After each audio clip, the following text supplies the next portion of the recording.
I guess this. You know what? I guess this is the session where Arvio tries to make friends with Billy over learning Find Familiar. Oh, it's Billy G. He's online. I bail out. I bail out. I kid, but that might still happen. Arvio. Okay, we're just waiting for Philip. Okay, that's. Don't start breathy like that. Try that again. Did you want to learn something from me, Arvio? No, I already know everything.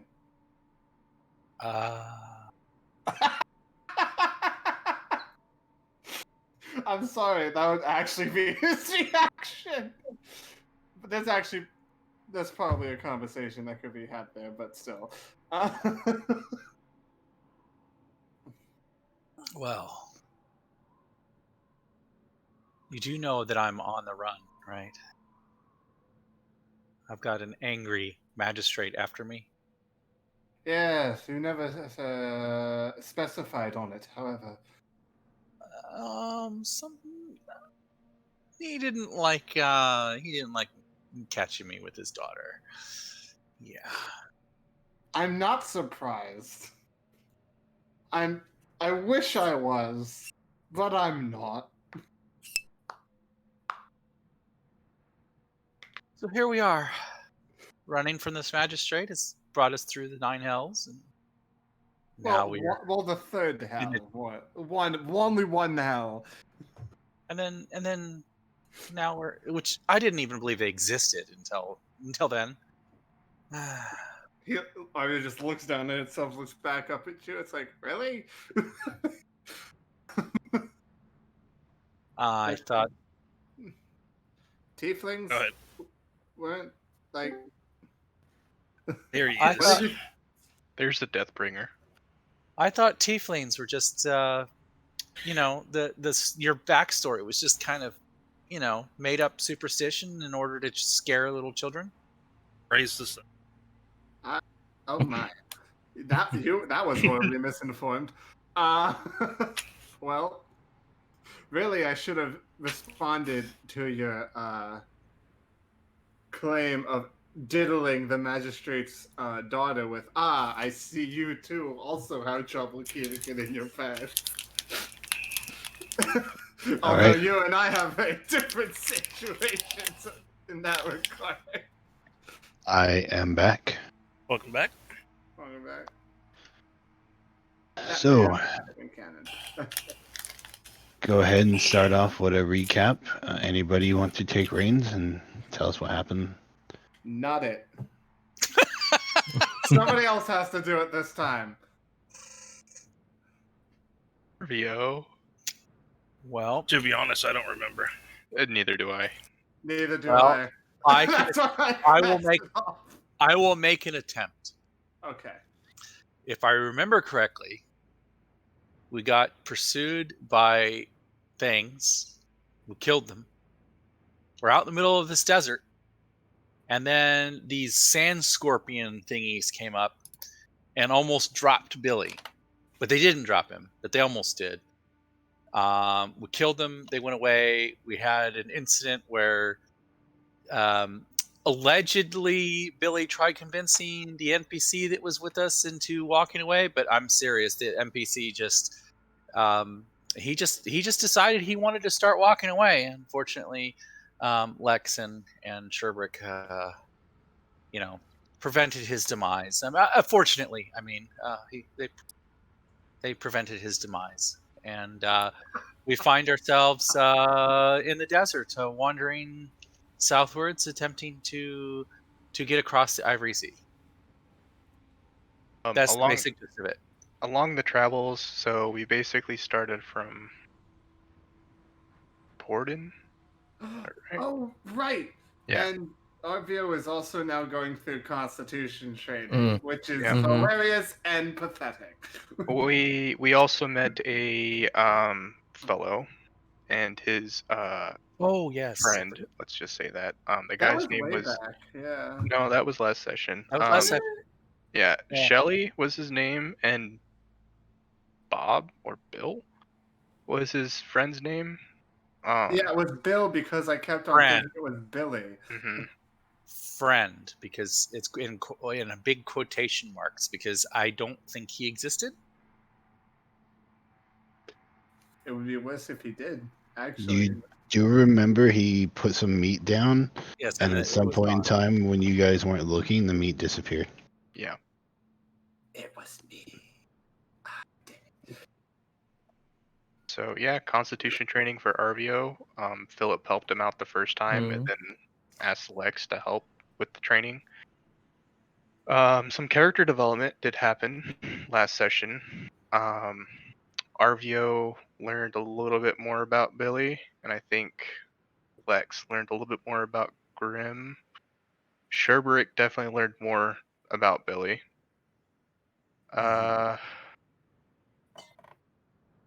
Don't remember what Philip did on those nights. We had a conversation about whether Philip is capable of helping you save the world. Oh yeah, and yeah, then we talked yeah, about like God talk, basically yeah, trying to help you out, putting yourself in, and awareing Philip, what you are.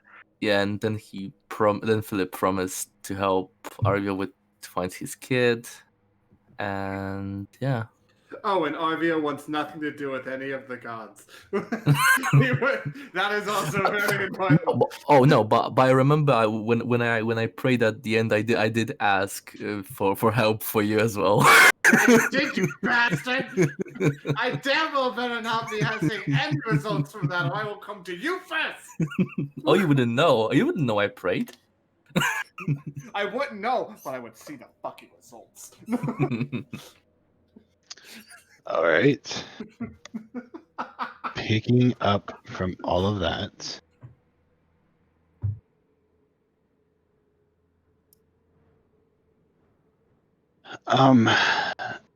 Sherberick will not be joining us, so we will skip over him.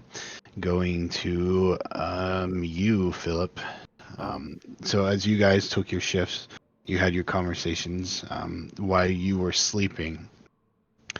You kind of had this weird dream, and all of a sudden you just kind of find yourself standing back at home, and you're standing there like chopping down a tree, and all of a sudden there's this hand on your shoulder, and you turn around and you look, and you find somebody standing there, kind of looks like your father but a much older version of him, and you get a sense that your grandfather is standing there looking at you, and he says, "Philip, my boy, how have you been doing?"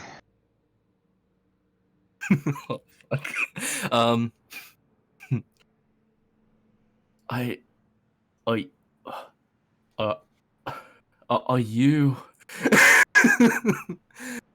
Are you? And he just kind of behind grandfather. One and only. But how? Kind of here talk to you. I don't know, this is strange to me. I don't know if I'm really here, or just a figment of your imagination. But I have sensed nothing, but there's one who is closely tied to you, that you're closely tied to, and you've been having a lot of doubts. Hoping to hear talks and conversations. You know, big thing that happens with faith is you just have to trust. Sometimes there's more of a feeling than there is somebody sitting there talking into your ear, if you know what I mean. I believe I do. By the way, what happened to my axe? I'm sorry, grandfather. I wasn't strong enough to protect it from the evildoers. Got lost in the hells when I fallen with my companions. I do not know where it is right now. I have a feeling if you were to go back that it wouldn't be too hard for you to find it. That thing is more closely entwined with your fate than you might realize. I had a hunch, but then again, I didn't really had that much time to really put it to the test. And I also don't know when and if we're gonna come back. Our path seems to be going quite opposite direction right now. He There's- kind of Yeah. he kind of laughs and chuckles, and he says, "Yes, our paths are often very confusing to us while we stand on them, but oftentimes looking back, they make a lot of sense after everything's been laid out." He kind of like claps you on the shoulder and says, "You mind if I help you?" And he kind of grabs an axe and he just starts chopping on the tree that you were chopping on. Sure. I heard a lot of stories from Farah. Never been really sure how much of them are exaggerated, how much of them were true. And that's basically all I had that's all I had other than the axe related to you. Well, the axe is, I don't want to say unimportant, but it is you who matters more. And he kind of points at your chest and he says, "It's what's in here that is the difference that you will make in this world. While the axe is a very nice tool to that cause, it does not change who you are." Philip looks down, but I do not know if I'm strong enough. We never know if the axe is going to chop the tree until we put it to the wood, now do we? That's I hear your voices. I'm so sorry. That was good. I'll shoot myself.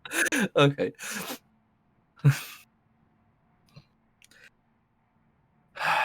I want to help them.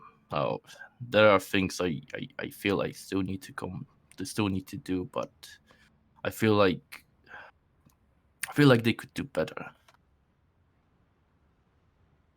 They could do better with someone stronger and more capable, someone with experience such as yours. You know, I never really did any of the training like you did. I'm not a leader or a charismatic figure like some of the people I'm traveling with. I've been finding it hard to find my place between them. I do not want to meddle in their goals, especially considering that the goals seem to have, they do seem to have goals alone, whereas I'm not really even sure what I'm doing here. When I had the axe, it used to guide me a lot in my decisions, and I tried my best to do what I could. Even I fell short. As you're probably well aware of, even a rusty, dull axe will still chop down a tree. It just takes it longer to do so. You're obviously here for some kind of reason. I would just have faith that while you are not receiving direct messages, you are being watched and guided. So you're saying that what my friend Lex said is truth, that I'm being marked by a higher being? Kind of smiles and says, "Well, it would seem that way." The axe only answered, "Axe only guided me at the behest of a god."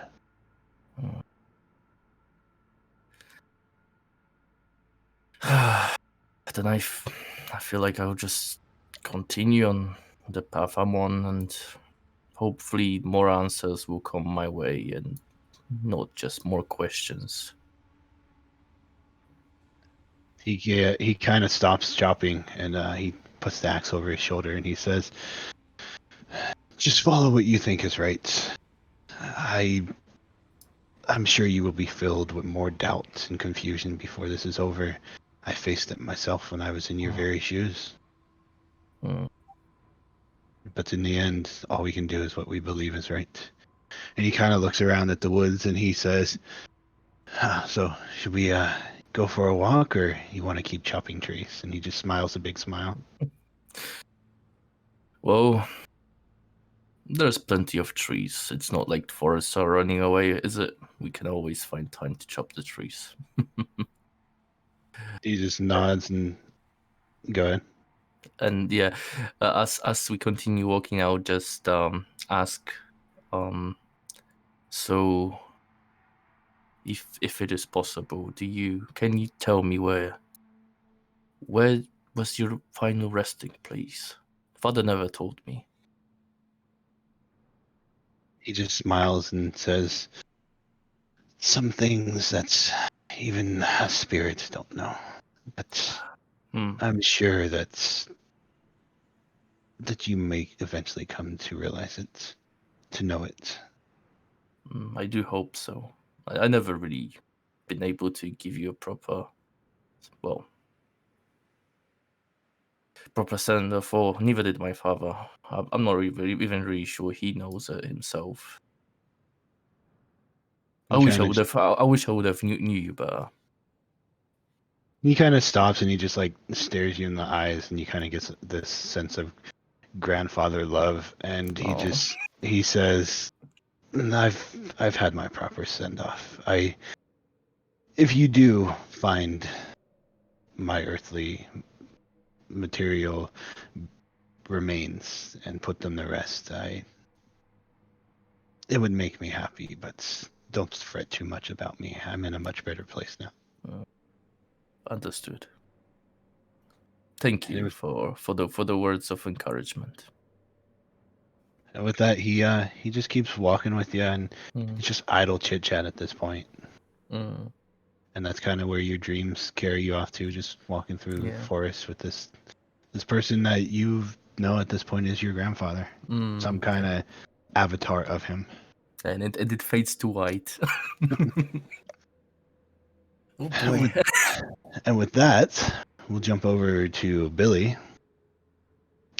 So as you were sitting there, Billy, on your watch, at one point you kind of got separated from people and you felt like this tapping on your shoulder.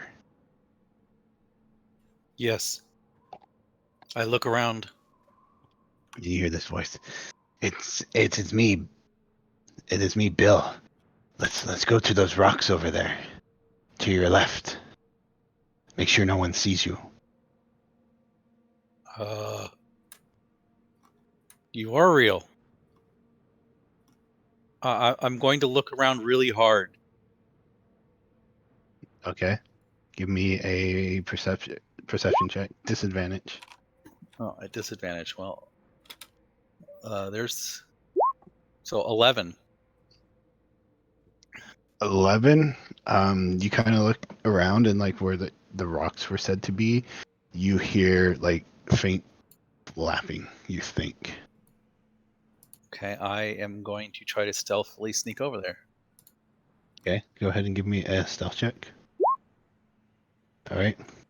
So you kind of make your way about 40 yards or so to these rocks, and you go to duck behind them, and you see standing there a guy missing one arm, one eye, very scarred, and you know this to be Sully.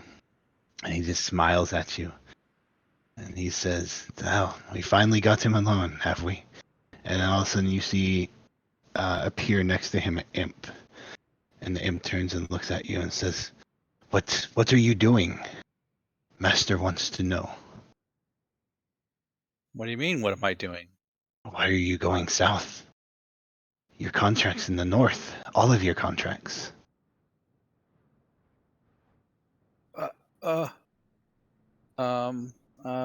Yeah.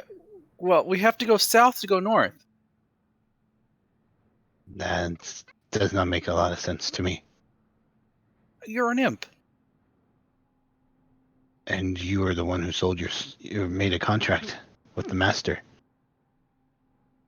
Well, it don't matter anyways. He has a different task for you. Oh, what does he want now? Your grimoire. Pull it out. Okay, I pull out my grimoire. You pull it out and you notice that it's a lot thicker than it used to be. The master, he's decided that going and killing a few people and setting some evil relics in the church. I mean, that's what the others are going to do anyway, so it's going to happen no matter what. He wants you to collect souls on his behalf. Where does he And want me to go? He is offering you, oh, you can go anywhere you wish to go. Though he does think north is the way to go. But if you look in the book, you'll see blank contracts in there. Just simply find somebody and get them to offer you their soul in return for whatever. And if they happen to die before they can do it, well, you know, and he kind of gives you a wink.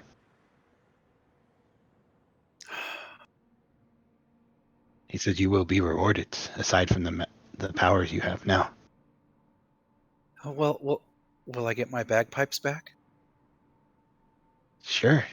And you'll be better at them than you were.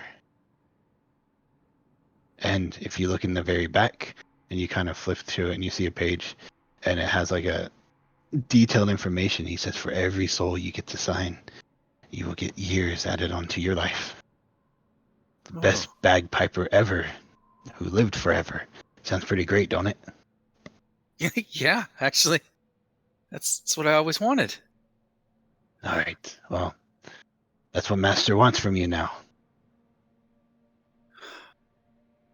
And he turns and he looks at Selly. He says, shall we go? Selly says, I think it's time for us to go, Billy. Or Bill. Are you going north? No, we have others who are not holding up Master's end of the contract to go talk to. Oh. Wonderful. Okay, so He says, hey, look, what's that over there? I will look. He points behind you. I will look. Okay, what's your passive perception?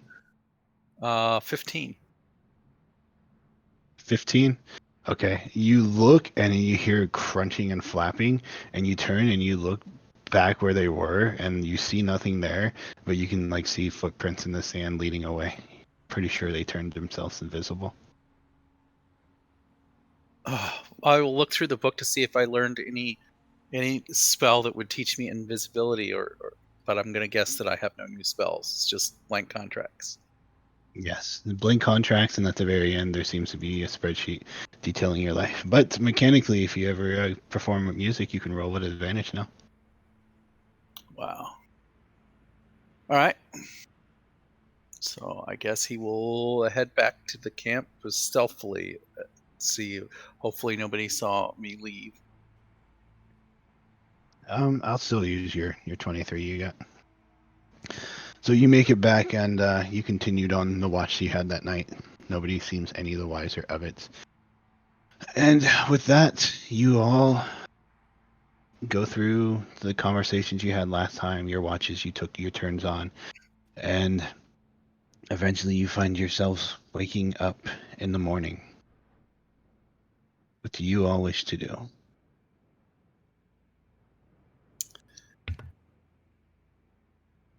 All right, you go to take care of the camels, and you notice they are gone.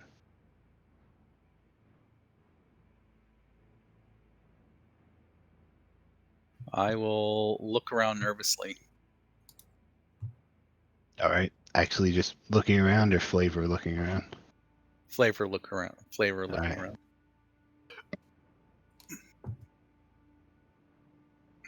Well, And you see, You guys can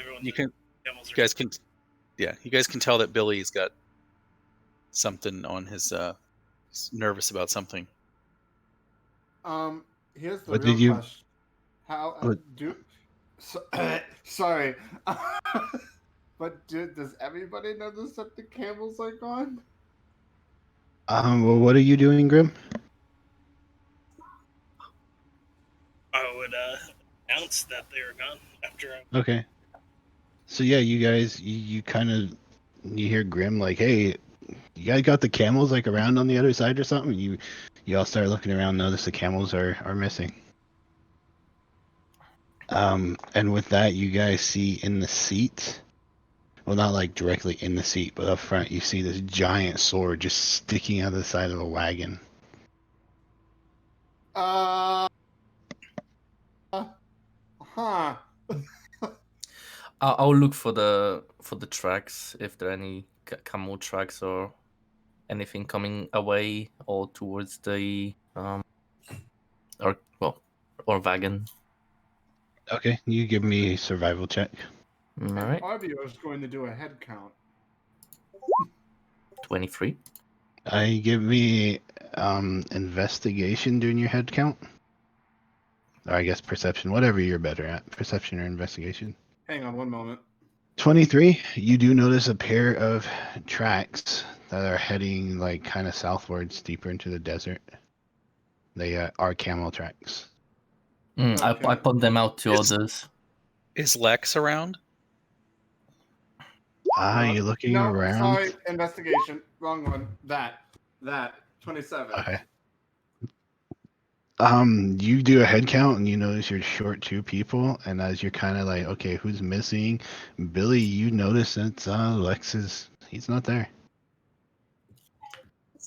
And in fact, that you're kind of like looking around RVO, you notice that there is a piece of paper that is stuck to the end of the sword. I kind of go over this one like trying to like reach up. Like, okay. One moment. I take the thing and I read it. All right, No, are no, you gonna I'm- show it? Oh, so you just read it to yourself? Read it to myself and then I'll let everybody know. But as for right Okay. now, I'm going to put it in your journal then, so you're gonna have to go and look at it. yeah. Unfortunately, I can't make it just pop up for you. I'll find it somewhere. Oh, it's actually in my journal. Okay. No, not in. It's a handout. Oh, okay. I'll find it. Yeah, I will put it under your RVO's corner there, so it should be easier for you to find. I duck behind some. I duck behind some sand dunes or something. All right. So as everybody's kind of like scattered around trying to figure out what's going on, you duck yourself behind some rocks. You're not like full in the desert yet, but you are like on the edge of it, so you can find yourself somewhere to just duck behind. You find it, RVO? I found it, and he's reading it, and there's a. Arvio never shuts up, and he's very quiet right now as he's reading this. And I'm not done reading it, so I can't really act out on this. Give Take me your a time. second. I'm taking it.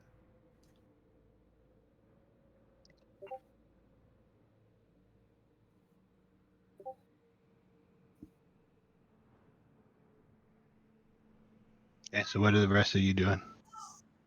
Just still looking at tracks and trying to figure out what's going on, Drick? Or Grim? Yep, I just was following. Okay. So I figure you two are kind of out front, looking at the tracks. With my 23 by any chance, would I be able to tell how old those trucks are? Like approximately how many hours ago did they left? They seem to obviously been between your watch and waking up, so they're pretty fresh.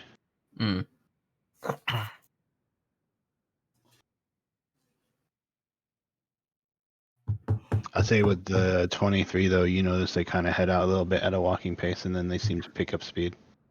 And at this, RVO kind of turns to the rest of you. It's like, so it doesn't look like Lex will be traveling with us for the foreseeable future. Explain. And I kind of like hold up the note. Apparently, this divine artifact, or whatever it is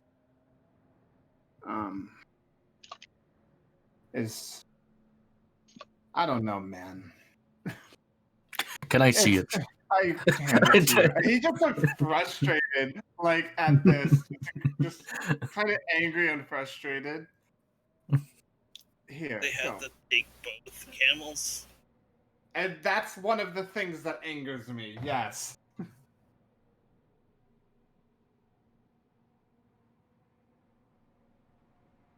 Okay. Well, there you go. It is Yep. shown to people. Mm-hmm.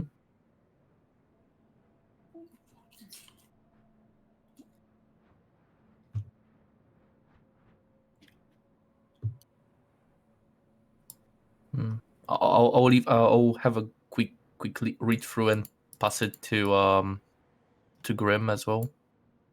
Alrighty. You got it, Grim? Yep. And then start reading it.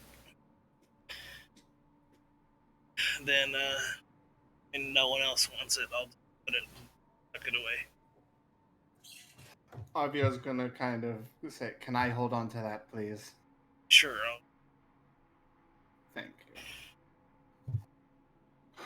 I'll put it in my. I don't have a spell book. I put it in his journal. Just like slide it in. Alrighty. Well, the day is yours. What do you wish to do? I kind of look over the Philip and Grim. So, who wants to pull the wagon?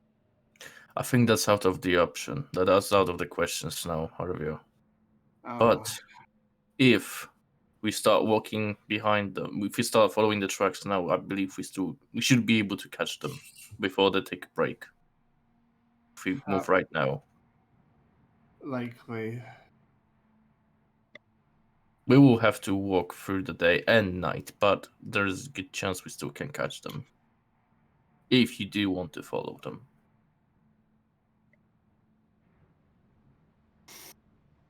I think at this point we don't know where we're going, and I don't want to get lost here.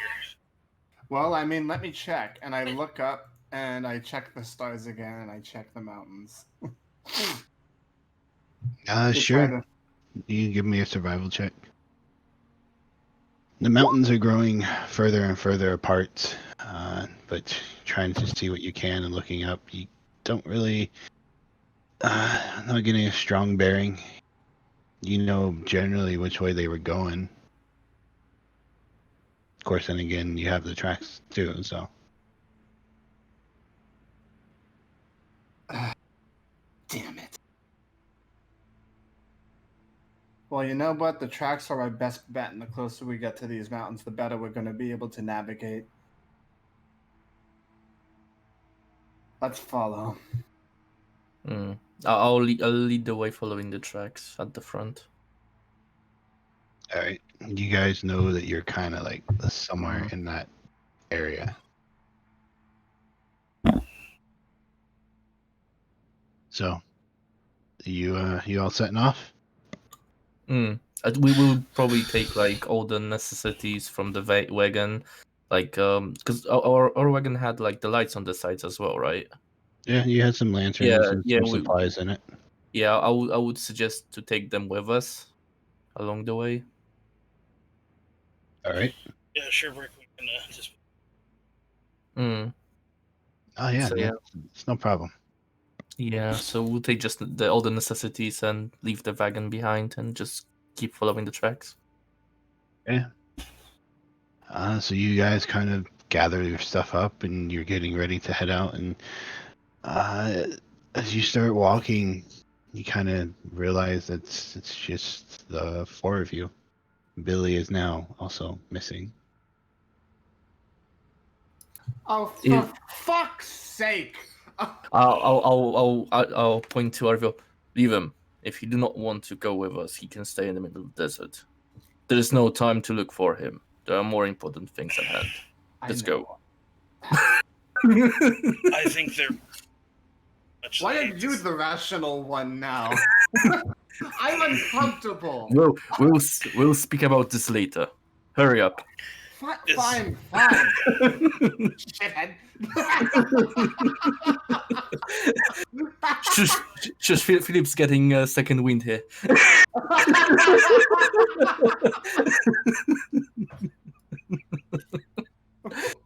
You guys, with that, just head out into the desert.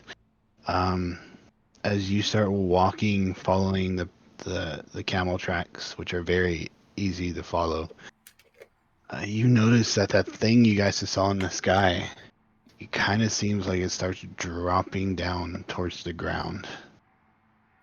Anywhere near us, or is just dropping in the distance? In the distance, it's really, really far away, but you just notice that it doesn't seem to be moving anymore like it was. It just seems to be like heading downwards. Mm. But yeah, it's really far out. You figure it'll probably take you maybe a few days before you'd even like reach it. Mm. But you guys just start heading out.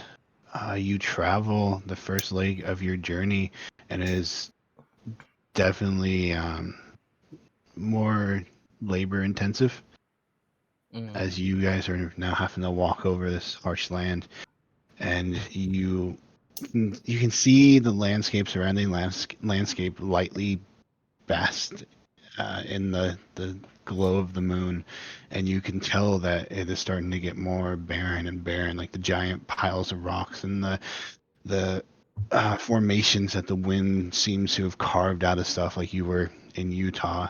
It's now just open and barren, and you can just see out in the distance just kind of like lumps rising above lumps. And with your steps you take, you are stepping more and more in sand. As you are traveling in the darkness, you've realized that you are now entering the desert proper. At which point it is just a trek up and down these dunes, and you can follow the tracks even more easier out here because they're deeper and more obviously they were like traveling really fast on these things, and so they were just kicking up a lot of tracks as they did so you have no trouble following these tracks. But you come to the first end of your day, and you've still no sign of them. This is worse than the training. This is so much worse. Fuck. Like, are you wait? I need to do an insight. I want to see if you're just complaining, or are you like physically exhausted and can't really take much more. You're gonna do an insight? Yes, I will. Go for it. Okay, go. Okay, are you bullshitting, or are you actually exhausted? Well, here's the thing. Arvio is a bitch when it comes to physical exertion, but this is also very real. Okay, So yes to both. do you want me to carry you? Absolutely, please, right now.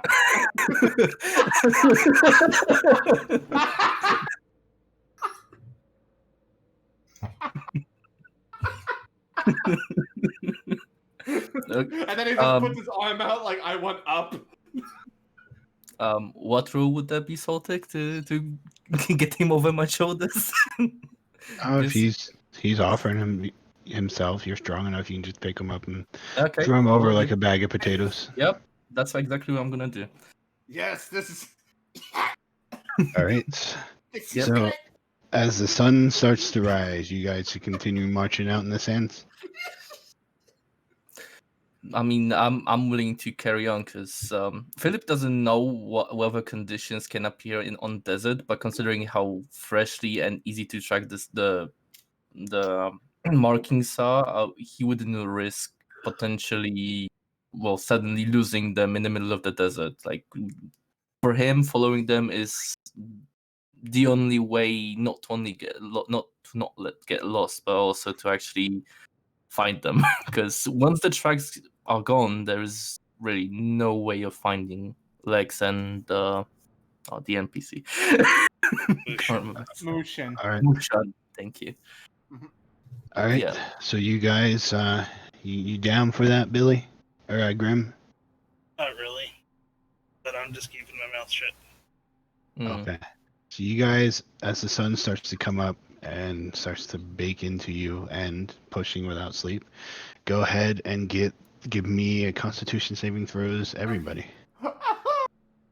Oh, wait! Everyone gets +2 from me. Everyone Interesting. who is within 10 feet away from me.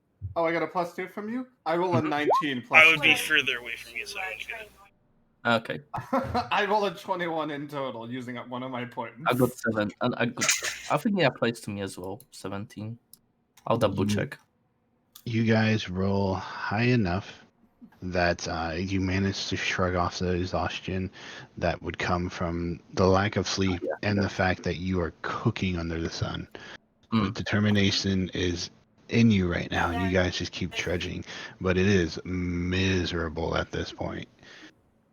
But you managed to go through. I guess Arvio would be having a swell time. He's not walking, and he's not having to worry about the sun. I'm fire resistant, bitches. Yeah. Well, he's the only one not in plate. So you're still having to deal with the lack of sleep, but the heat does not bother you. But you guys, Talking about Arvio can take a nap up there. Probably. maybe.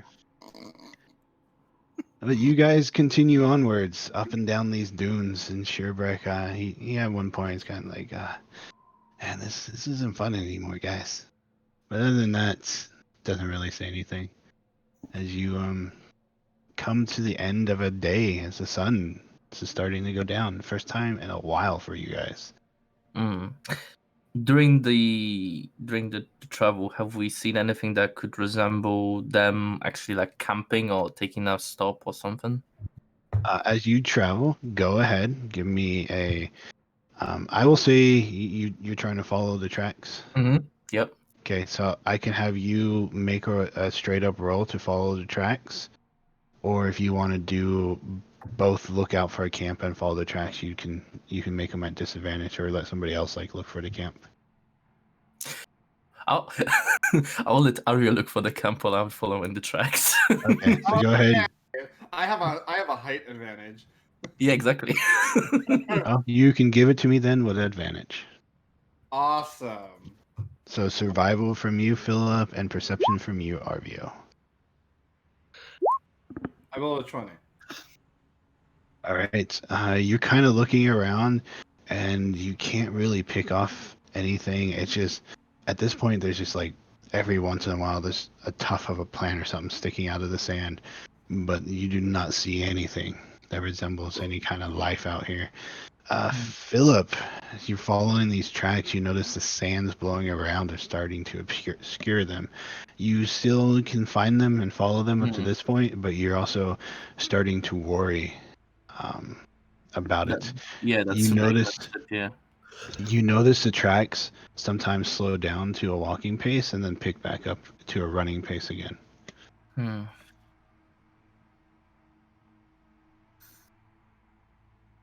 I'll continue walking. Right, so heading into the night. Mm. The rest of you guys following? It seems pointless, but yes. Hang on, I think we actually do need to stop. This is kind of getting ridiculous. Says the think you one have getting much- carried. Yeah, I don't think you have much room to complain. I don't. Hang on, can I just do something? This is I'm gonna sound- dropping Arya from my back right now. And I continue walking forward. It's like the one cat that's in the wheelchair is wheeled forward and falls under the mashed potatoes. I have a dumb idea, but this is more for me than anybody else. And he pulls out his. This is stupid. He pulls out his tarot cards and he just starts shuffling them up. How's those nonsense things going to help us right now? It might give us a direction. Should have just went back to Tor. No chance for us to find them out. One moment. And they're not nonsense.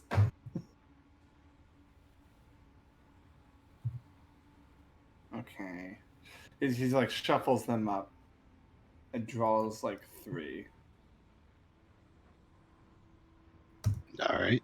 And now I actually need to look these up because I totally just did it.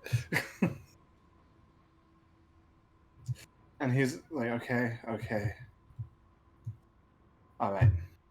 And he scans them all up and follows after you guys because I feel like you kept walking. Yeah. I so- would have helped you up and got you going, but you just stood there, so I stood there with you. All right.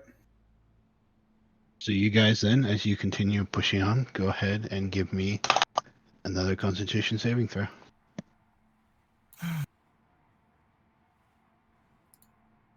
Oh, well, I rolled a 5. Plus 2. Oh no, you stayed behind, right? You didn't continue walking? I tried to catch up. Okay. Are you guys continuing into the night, or do you stop? I mean, Philip is determined to continue walking. If others want to stop, they can stop, but Philip will continue walking on his own. And with my role, I'm basically saying this is getting tiring.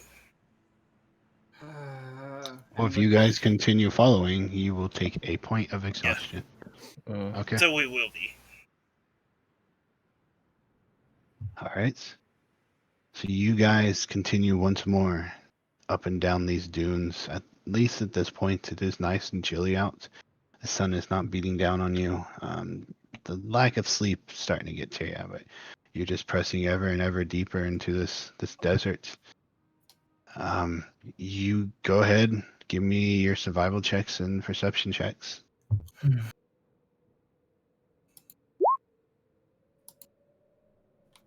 Okay. Oh, I have disadvantage now. Yeah.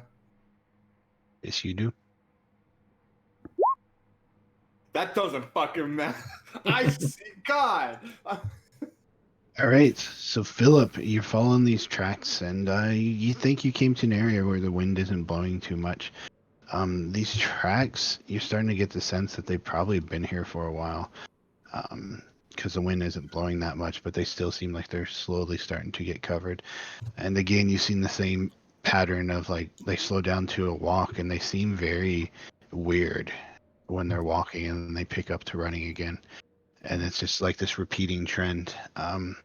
Eventually, you guys kind of come to a point where you crest one of these dunes, and you're looking out into the sands. And Arvio, you can spot off in the distance. It looks like something large, just kind of out in the sands. You're not really sure what it is. Does it look like, and humor me here, if I squint really hard, some piece of human anatomy? A piece of human anatomy? It looks larger than that. Well, yes, I meant the shape, not the size. No. It just looks like there's a lump out there in the sand. It's very off-putting because you have not seen anything like this before. Behold, for my eyes see an ominous lump on the horizon. I will take that as signal that there is Lex ahead, so I'm gonna start trying to start walking even faster. You have been walking for a day and a half. I'm determined. I know. It's terrible. I'm waiting until he's gonna fall down of exhaustion. Right, well, with the heat starting to creep upon you again, you kind of make out this shape that Arvio was pointing at and head over that way. As you guys get near it, you start to realize that there's two of them, and they're lying on the ground, partially covered in sand. And as you see fur patches sticking out here and there, and it dawns on you that these are camels just laying there. And in fact, the tracks you were following lead right up to them. You investigate them and find that the camels are dead. It's the same exact camels that you guys were using to come out here. Would we be able to tell that they're the exactly same camels? They look the same to you, yeah. I'll try to see if they're the same camels since I've been handling with them. At least give it a try. Sure. You can give me nature check. disadvantage.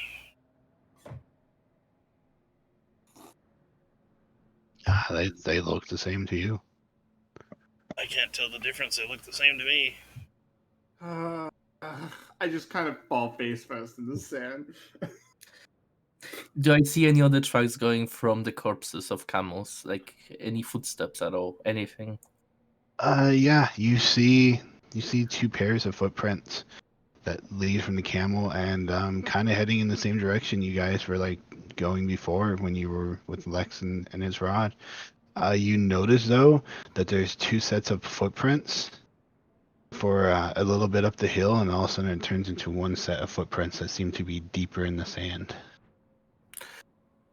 I look at Arvio. They use the same tactics. What? As you look over the camels, Grim, you realize that these things have been here for actually a couple days dead. Getting the sense that they halted and pushed these camels as far as they would go. In fact, the camels actually look like they're dead from dehydration. They push these things to the max. No wonder they died.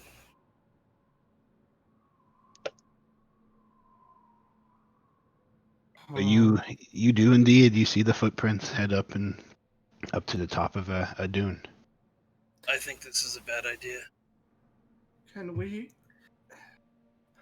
just stop for like a little bit? No, Like, we need to get away from these camels. They're gonna attract scavengers. yeah, man. Let's fine. Let's make camp at one of the taller domes. We're gonna see which way the footprints lead, and we'll try to follow that direction in the morning once we rest. But I do believe this is some form of progression. They're not as fast on foot as they were on the camels. There is still a chance we can get to them. Alright.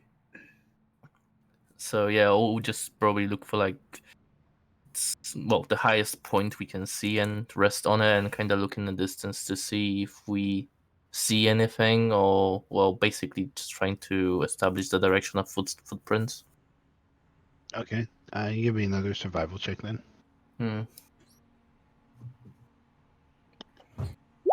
Shit.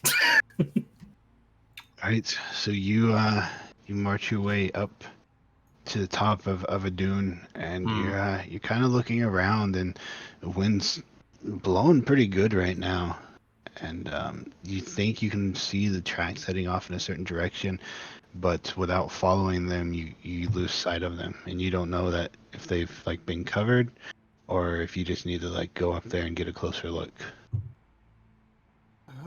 I know, like deep inside, I know we should continue going, but I look back at Grim and Schubert, and even to lesser extent to Arvio, and I know we need a little bit of rest. This is gonna be just too much for us if we still continue forward. So I'm fine with taking at the very least a short rest. You look over at Arvio and he's just a dried out husk. Too much constitution training. All right, so you guys camp yourself up here. Sherbek, he starts pulling out some like poles and stuff and some fabric, and he's like, I think we might need these, and he like starts setting them up to make lean-tos for you guys to lay under to get out of the sun. But you guys settle here for the day. Anything you wish to talk about, say, or do? Just continue saying this is a bad idea. Yes. Philip, you said I wanted to ask you about something 2 days ago. Ask. You leaving behind Billy. You said something along the lines of like you had some sort of reason to do that. What specific reason? And even I'm actually surprised at you, Grim. I thought you two were much closer. Well, Arvio, I did not know Billy that well, but ever since that incident in the tombs and the whole artifact, I'm pretty sure the reason for Lex's departures has been partially Billy. And since he was nowhere to be seen at the wagon, and well, that seems to be concerning enough for me not to be too much bothered or worried about him, considering also how much suddenly powerful he become. I'm pretty sure he can take care of himself. Wouldn't be surprised if he went back to civilization already. Hmm. And when you said that to Grim, all he does is just look down and not say anything. Mm. I just kind of shut up because obviously that one might have hit a little close to home. I look at Grim, and if you do not see point of this, I will not take it the wrong way if you go back and take your own path. I feel like I need to follow this path. Same with Shubrick. If you do not feel like you should be here, if you feel this is too dangerous, I will not take it the wrong way if you turn around and go back. I don't have any qualms. I just wish there was more. I don't know, green stuff. You and me, buddy. But unfortunately, this is not the privilege we can afford right now. Maybe if we found an oasis, that would be nice. Oh, No one is stopping Yarvia from looking around. I know. No need to be short. Hmm. Well, actually, I don't think you can be short. You're like 9 foot something.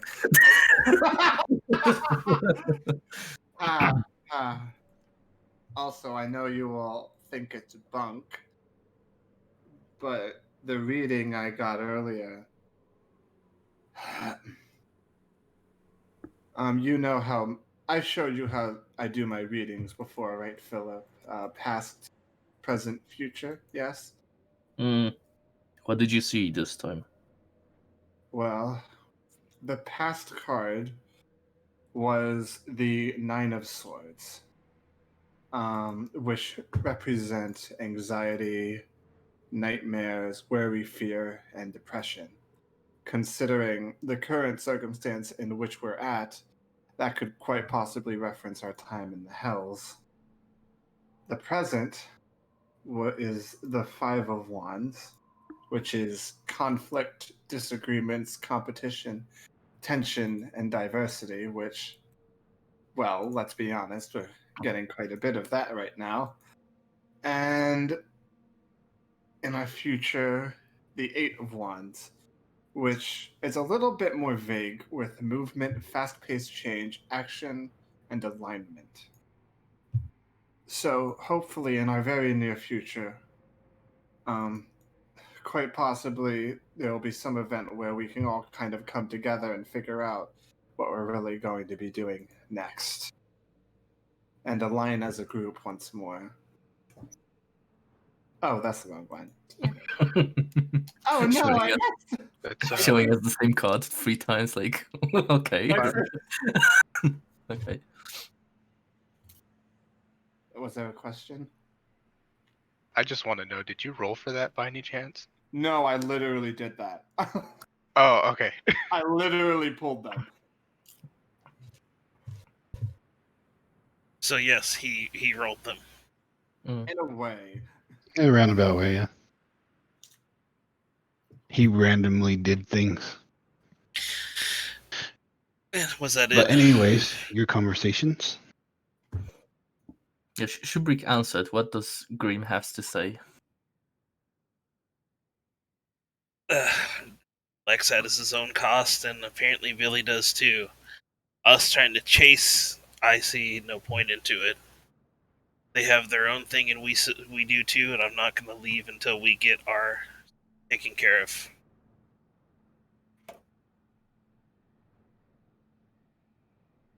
You're talking about the deal with the demon or devil you signed? We're all here because we signed and got you into it. Because certain people's wanted to do something. But yes, Just as a point of note, because it's been a while, you do know that Philip did not sign any contract. He Yeah. refused to. Same with Lex. yeah, I was saying, like, we helped him get out by signing more stuff onto us, Yes. and I just want to get that taken care of, so Mm. I don't feel burdened from everyone else. As I said, I will not take it the wrong way if you depart and lead your own way. I feel like I need to follow this path. Towards Lex's path or your own. Both. He claimed that I'm marked as he is, and after that night when he disappeared, I'm becoming more convinced of that. Yeah, we had a strange conversation during our watch. He told me he wanted me to help with RVO and the Constitution stuff, because that's kind of weird how did that, then just gone. I don't think Nicaragua needs any more training than he gets right now. The way we're going to death. As I said, if you feel like it's the right decision for you to turn back, you can do it. I have will nowhere not. to go. All I have to go is south. So I'm willing to They go all where know we why I'm were before this thing happened with Lex, and get RVO with his family. We have to have some sort of mission besides just following tracks.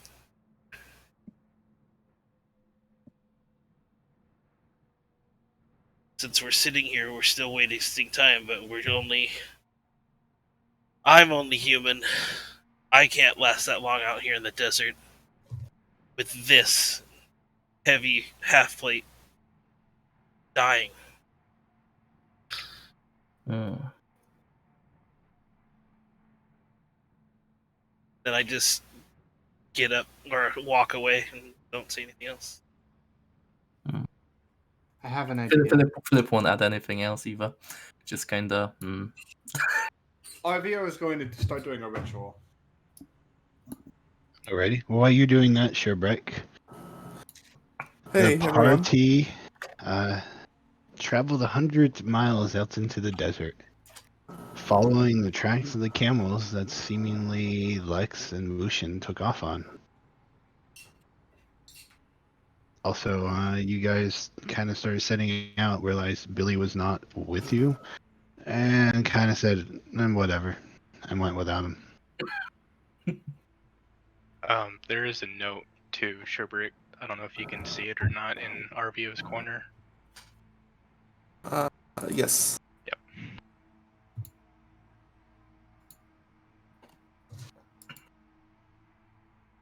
Yes, that was a note that was left behind on the wagon, impelled by a sword. Not a dagger, a sword. Long sword. But I figured that Sheerbrick would be going with them, but now that you're here, you can say whatever you wish. Yeah, I'd probably just stick with the party. And I sent you a message about a dream you had whenever you get around to it. Yes, I'm just reading the note real quick. No problem. So with that, you guys, you camp out for the day under the little lean-to. That, by the way, you brought some stuff for our lean-to, Sheerbrick. You put it in the bag of holding. Yeah, you took it off the wagon. So, and I'm pretty sure he provides you with the water and food. And you guys go ahead and take your watches if you wish. I'll take first watch. Before we do that, I said I was doing a ritual. I'm actually doing. Oh, go ahead. Yes. Yeah, I'm doing Find Familiar, and I'm remaking Mr. Pinchy. I don't know, into Mr. Vulchi, meaning I'm turning him into a desert vulture, and then I'm sending him off on a sort of scouting run to see if he can't actually find an oasis. Now you need incense for that, right? Yeah. Okay. I will say that you did buy some because it consumes it, right? Yeah, Yeah. it does. I would say you bought some in town because you guys kind of had that little shopping spree where you can get whatever you want. Just make sure that you like write down how much you bought and then take that out of it. Okay, yeah. Gotcha.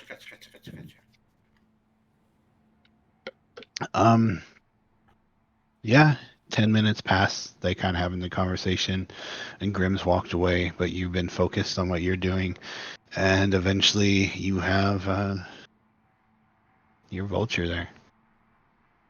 I figure that this you will serve me much better like this. Go find an oasis or something, somewhere we can rest. I guess You know, go. before I leave, I'd say it'll take first watch for the night. All right. Your vulture goes up and starts like flying around, doing some circles and then wider circles. Definitely probably something you'd be interested in, Sherbreck, seeing this bird appear out of nothing and then start flying around, Mm-hmm. even though it's a pretty ugly bird. I don't know how Sherbreck feels about that, but and you just send it off flying. And if I'm giving it the command of to just kind of circle around, see if it can't find any oasis, and if it does, to come back to me.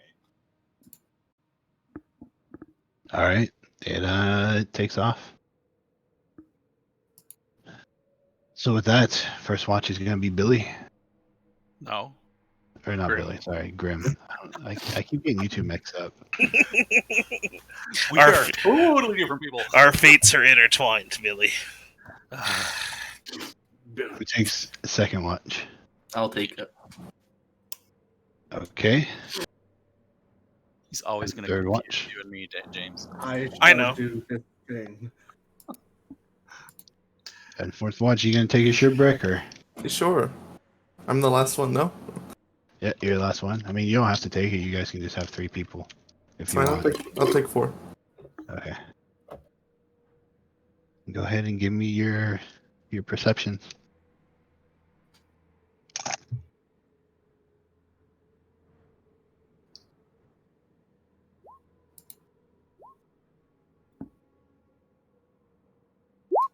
It is still at disadvantage, though, right? Yeah. Yeah. Until after, hopefully. For those of you who have exhaustion, which is just you and Arvio. All right. Sherbreck rolled good on his Constitution saving throws, and so did Philip. Hmm. So you're kind of standing there, taking your watches. It is so very boring out here. Just sand as far as the eye can see.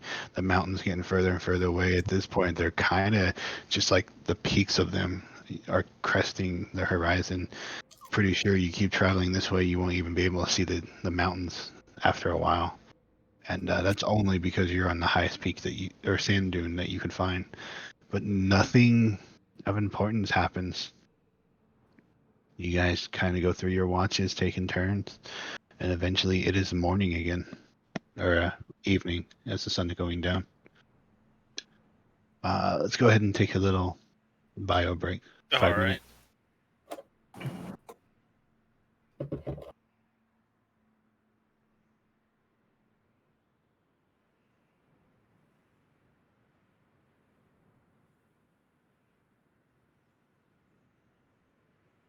So when I started this campaign, I didn't think we were going to die of dehydration, but hey, life comes at you fast or slowly over the course of 7 days. No, we're only going to die if Sherbreck leaves or dies. Yeah, it ain't over yet. So, question then. Billy just left. He didn't say anything? Nope. Oh, He didn't say nothing. he just hit somewhere, and Philip had no time for his shit, so he left without him. Well, me and Philip were too busy trying to track down camels to even notice, and we were just hard focused on that. Mm. Then we realized we were already going, and he was not with us. Okay. You know, and Grim is particularly more grim. All right. Well, I'm gonna do something when he gets back then. So right now we're following like the Lex and Mushin. Okay. Yeah, they took the camels. Camels died of exhaustion, and now Philip is determined to follow the footprints of potentially Lex, because we're not certain of that, but they look like they might be Lex's. Didn't Arvio spot something in the distance too? He did spot the camels. No, he spot something big, didn't he? Or am I mistaken on that? I mean, Yeah. the camels are big, so That's what it was. Yeah. Oh, it was? Okay. Yeah. No, he saw that thing that was flying in the sky that too. descend. Oh. Yeah. That too.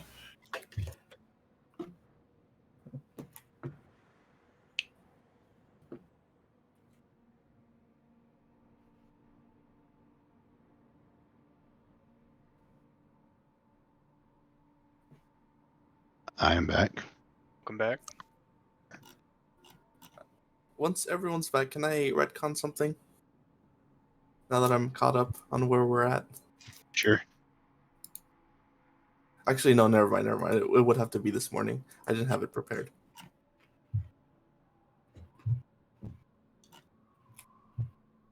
Yep, since we went through the night without sleeping. Went through a couple nights, didn't you? Yeah, that's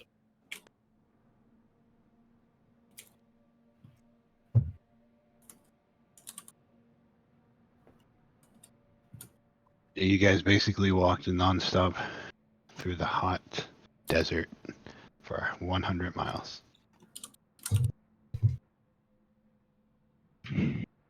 well, 3 of us did.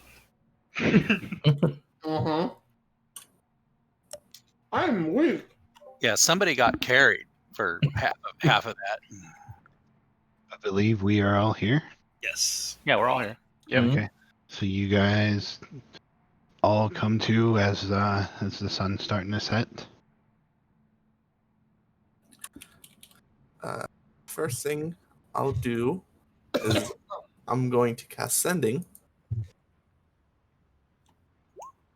And I'm going to send it to Billy. And I'm going to say, hey, Billy, where'd you go? Do you need help? Did you follow Lex? How are you doing? Are you not thirsty? Hurry back, we miss you. Big deal. Do you respond, Billy? Yes, I will respond and say, I have other matters I need to attend to. Good luck.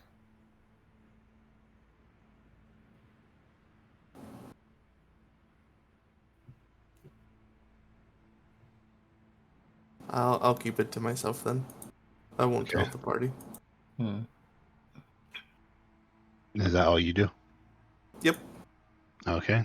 Anybody do anything else? Just resting before continuing to walk. I don't. Evening I of don't- the camp.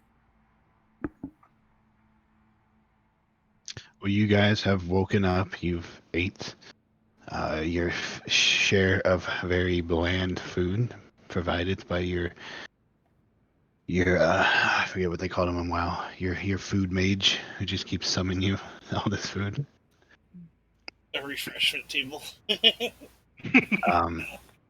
But you now standing on the top of this crest, the whole night's before you. What do you do? What are you doing now, Philip? You know my stance on it.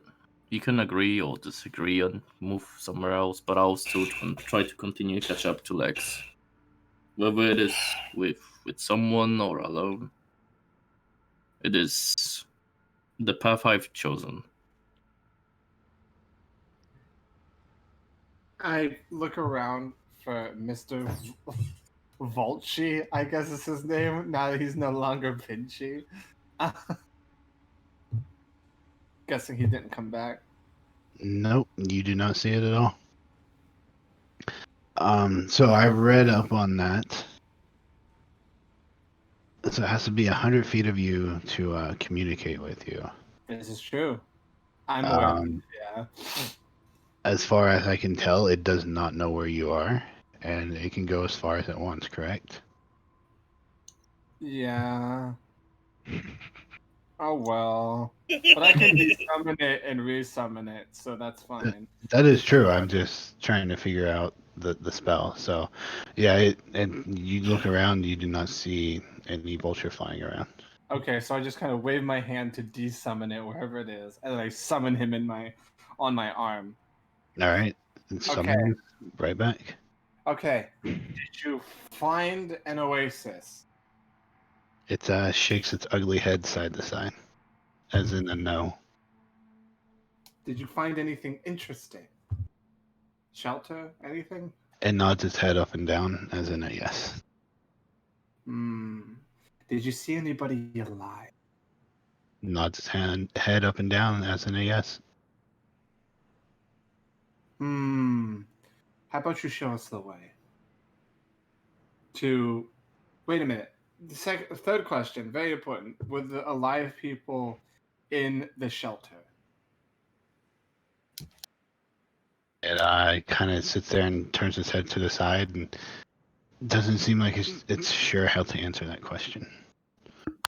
Okay. Was the people he seen us?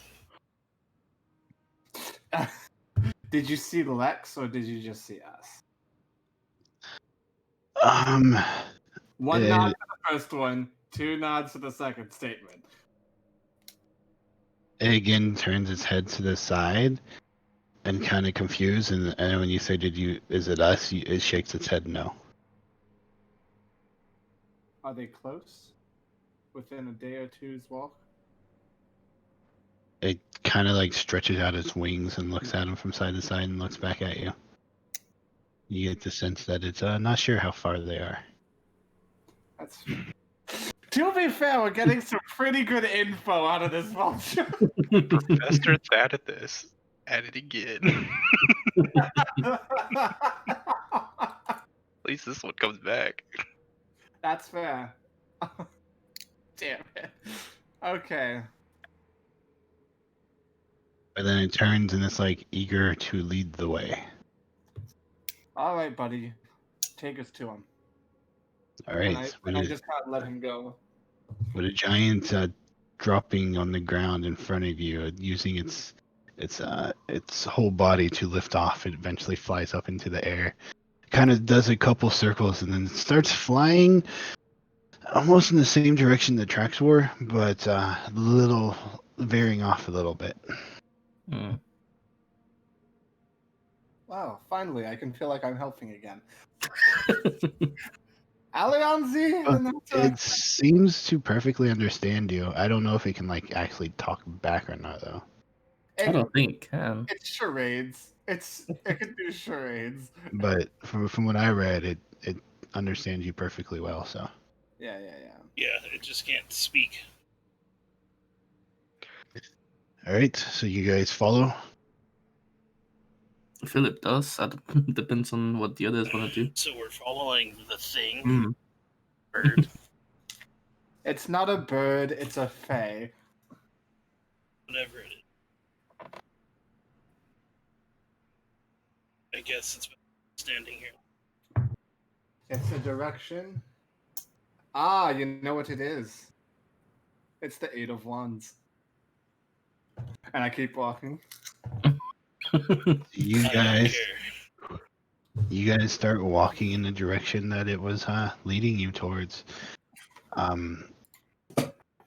are you guys doing as you're walking? I'll be in the back, just occasionally, just looking behind us, looking for literally anything. All right. Is anybody like trying to see this thing flying up in the night sky? I'm trying to actively follow its direction, so I'll be looking at it from time to time. Okay. I am definitely keeping an eye on my boy. Okay, then the two of you can give me perception checks with disadvantage as you're trying to pick out this black bird against the night sky.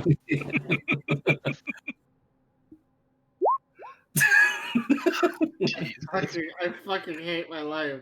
Please, God, give me some 8. Hey, you did better than me. That's true. So you guys are walking. You can go ahead and give me a perception check too, Grim. Seeing how you're kind of trying to watch your surroundings.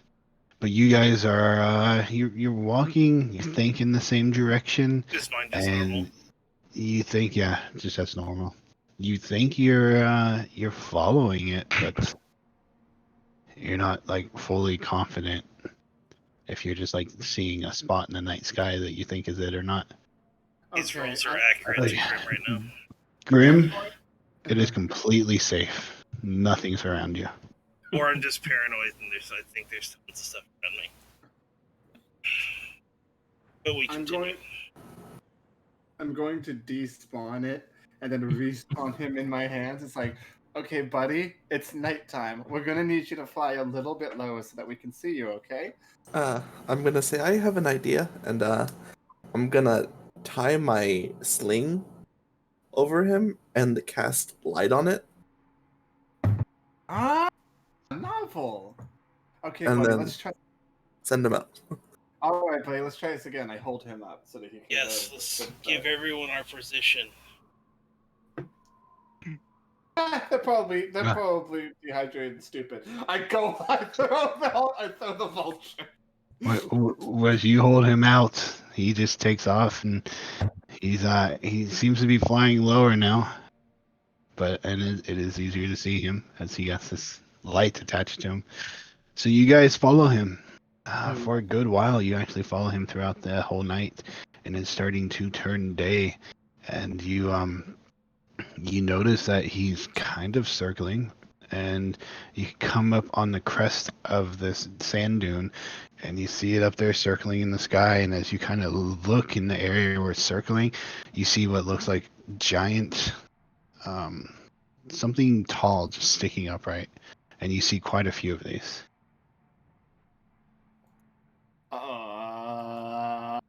They're try to think how to say it. They're spaced out from each other by quite a bit, and there's several of these kind of skinny cylinder things just kind of sticking up in the sky. You can see on the horizon. Does this look like something Arvio would know about? Give me a history check. Woo! What's my history? Please be good. Oh, God, I hope I roll well. Nope, that's Arcana. It doesn't count. Oh, fuck, I wish it counted! You're sitting there and you're trying to think like what that stuff could be, but you have absolutely nothing comes to mind. Huh. Does he look to be so my Volchi boy is rotating above these things? Yep, it's circling around it. Oh boy. Is that the place he saw the two people? I think so. I'll go down and investigate. I'm going to. It's like, well, it's not like we have anywhere else to go. All right. So you guys continue creeping up ever onwards, and they're still a little ways out, but you guys up and down a couple more dunes. It's starting to get a little warm from the sun, starting to creep out, and eventually you come over one dune, and you can't see the ground, but you all clearly see what is a mast with a folded up sail on it. You see several of these. A ship? What? What? Is that actual ship? Because Flip would know how the ship looks. Wait, is this why they called it the Ivory Sea? That this used to be water? And so you go down that sand dune, and you come up, and you're cresting the sand dune. That's like these things are right on the other side of this. And as you come up over this, you see, this is very odd for you guys. You see what looks to be some small boats kind of like sitting around. There's about 3 of them, and they are like lifted up off the ground, and they seem to be riding on these giant ski-like things. But you notice they're kind of sitting positioned around what looks to be a even bigger ship that is just in pieces laying in the sand. And you see behind this some kind of giant circular like thing that's just like laying flat across the ground. Sand pirates. No, And in that's stupid. fact, this is kind of what you guys see as you come up and you're looking over the sand dune. This. Wait, Avio's gonna run up to one. Does it look like a tool? Does it look like we can use it? I'm going So to you just inspect. you just go running down there. No, okay, maybe not all the way down. Like, Getting way too excited. Oh, you already said you were running up to one, so you're running all the way down. I'm gonna reckless. I'm not Sherbert will stopping run with it. after him. Finally, we don't have to walk anymore. Okay, and the Philip and Grim, you see RVO take off, and then Sherbert behind him. Before I follow them, I'll look around to see if there's anything that moves or is potentially alive. Other Okay. You And give just me a re- perception check. I'll just say, hey, wait, and then that's it. Oh no, don't go. Is there anything moving in the distance? So give me right here real quick. Moving you guys to this so we can so I can explain this better. Explain Armin's death. Okay, so Murder no, me. that's not what I want. So you see this giant what looks to be like a ruined ship hull right here. So SH for that. And then you see these boats with the sails. You see one there, one kind of here, and one over here. And you guys are back here on a sand dune. So you see Arvio kind of take off in this direction, running towards this. As he's doing that, you look over, Philip, and you see that up here, where there's where I'm putting all these squiggles, there's a bunch of people On the top of the big one. on top of the big one that's like in ruins. Okay, can I tell what sort of people are those? Like, are those No. human or something? There's definitely more than 4 of them there. That's kind of what you make out. Okay, I'll let Grim know that this doesn't look safe. We should probably join. That's what I have been saying. Avio has grown desperate. He's done with Constitution training for like the next week. He needs some form of transportation that isn't his just- legs. Just to make it clear, I'm gonna follow Arvio and Shubrik, but I'm not gonna try and catch up to them. I'm gonna just follow the tracks and watch from the distance what's gonna unveil. All right. So Arvio, you're kind of running up there, and you're running past this obviously ruined massive ship just laying in the sand here. When all of a sudden you hear from it, as you're kind of starting to get like right next to it, you hear somebody yell out, "Who are you?" What? And you turn and look, and you see up there at a quick glance 1, 2, 3, 4, 5, 6, 7, 8, 9 people kind of just scattered about this ruined area. And as you yell back, "What?" you see him draw out a sword. He points it at you and says, "Who are you?" Well, my name is Jonathan. And this is my buddy. Cerberus. Yes! Cerberus. And we are wandering aimlessly out in the desert, and we randomly found this wonderful shipyard you have going on here. And who might you be? Names don't matter. Why don't you come closer? No, not with that sword out. He takes and he turns it around and puts it in the sheath. He says, "Well, it's not out anymore." What does this man look like?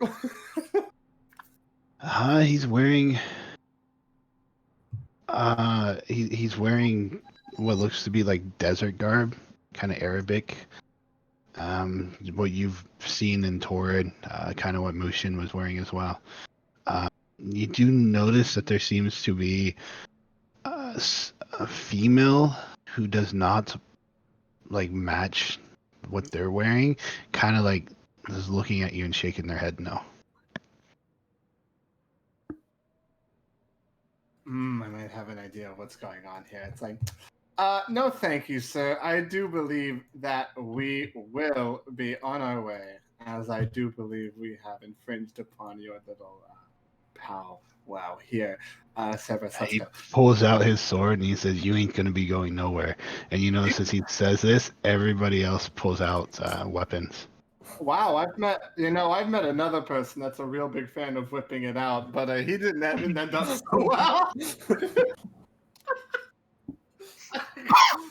Sass myself to death.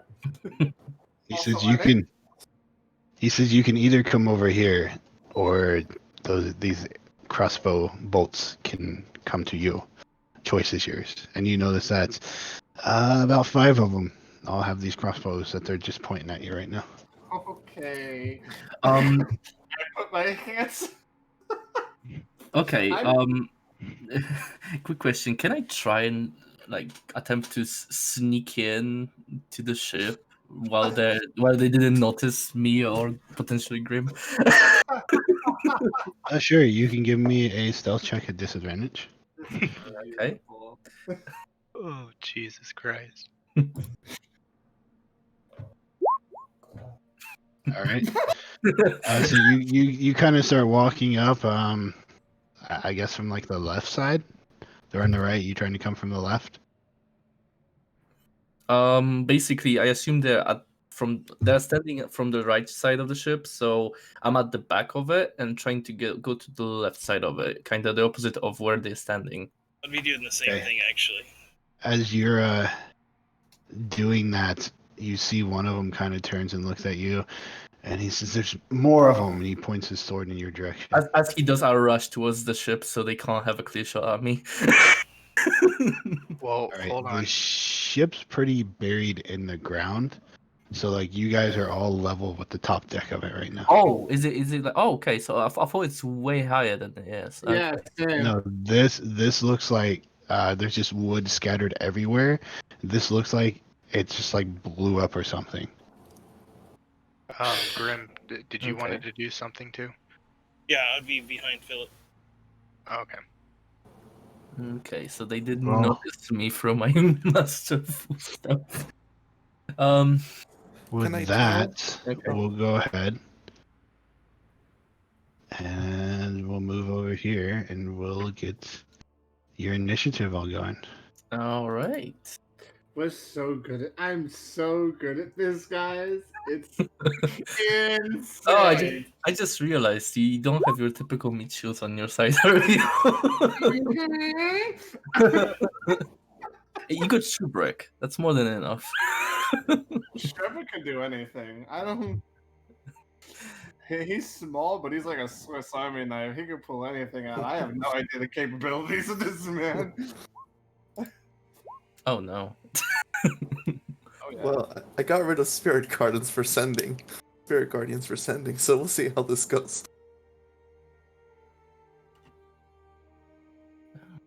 Oh, she has a special Oh. border. That's an important NPC.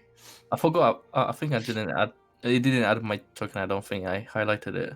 If you could add me in with my sad 3 initiative. Are you sure you want that initiative? I want to be. You can you can put it in yourself. Oh yeah, there It's it like is. Yeah, I got it. Oh, well, come on. Ah, there we go. Reeves in battle anxiety. Arvio's over here like, I'm about to die again. Unleash your power. I'm about to make some heads pop. This is a good time for you to pull out the fireball. I don't have that spell. I'm utility, dude. I'm not good at fighting. So I have to reload this. The map is like totally screwed up on me. There we go. No, for some reason the map is not Arvio. Grimm's token is off the south end of the map for me. Yeah, that's for me too. You might have to zoom in on it. No, it's literally I've got the whole map zoomed out so I can see the whole thing. And Zoom in on it. It fixes it. Yeah, It if you does? zoom out too far, sometimes it like chops out maps. All right, everybody's on here. All right, now I got it. Yep, everybody's on here. Give me.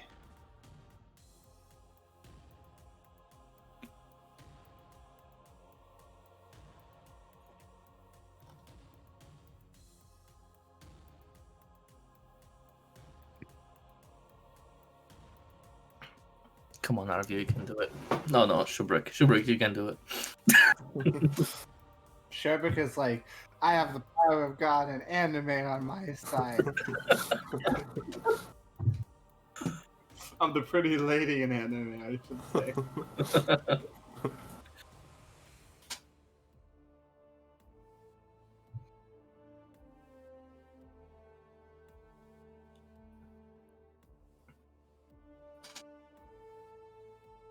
Sorry, guys. Just trying to figure something out here real quick.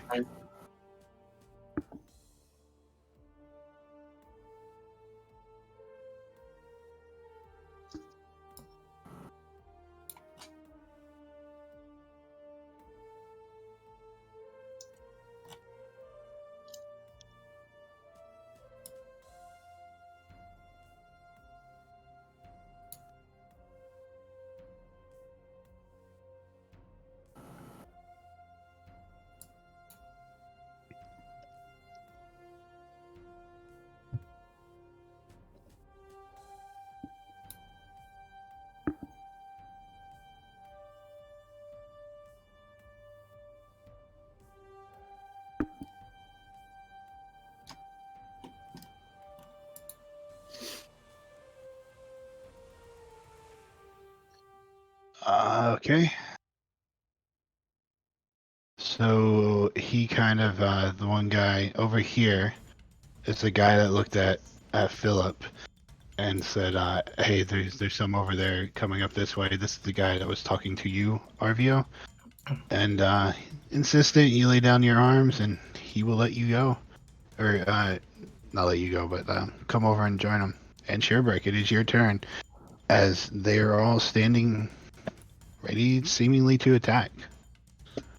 Okay. Am I able to tell, like, if we go there, are they still gonna, like, probably attack us? You give me an insight if you wish.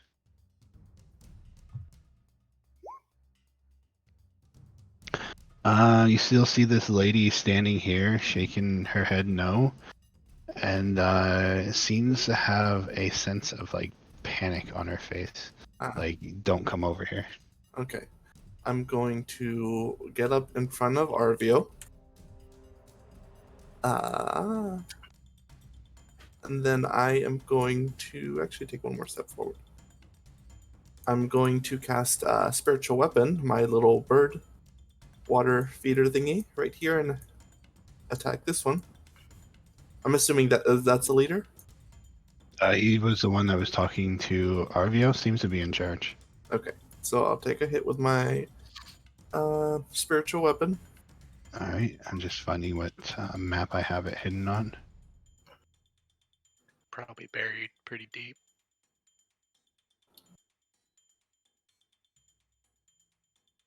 Okay, and you put it right there?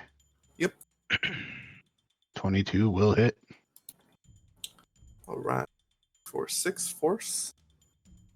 Then, as my action, I'm going to use my Channel Divinity, Path to the Grave. And I will point to him and say, Arvio, hit that one. And put it on this guy. So next time someone hits it, it takes it's vulnerable to all damage. Well, shit, I was about to cast Mage Armor, but since you're gonna do this, oh boy, it's time to live life on the edge. Unleash now. All right, and is that your turn? Yep. Okay, then Arvio, it is your turn. Well, since I'm being set up, how can I say no? I'm gonna be like, well, all right, and I'm going to start conjuring up a chromatic orb, and this is going to be at level 3. Cold damage. Oh my Damn. goodness. So Coming in Incredible. strong. you are Incredible. casting your spell, and you notice that this person back here kind of like takes something out real quick and throws her hand up in the air, and all of a sudden your spell just fizzles out. Oh. Bitch! And I am restrained. Fuckity! No! That was almost. No, it's so sad! I've never been sadder than I am right now. It was good. Can I just roll it to see how much it would have done? I'm gonna do that. Sure, go ahead. Oh, that's some tasty damage. And then double that. Exactly. And it's like, that's how quickly we murder their captain. It's like, how quickly can already been Arvio doubled. and Sherbrick end a fight? It's been doubled already. No, doubled again because of vulnerability. Oh, that's right. Mhm. That would have been the world's biggest fuck you if Sotik didn't back fuck me. It wasn't me. It was the You got a mage. mage up there. I All right, is that your turn?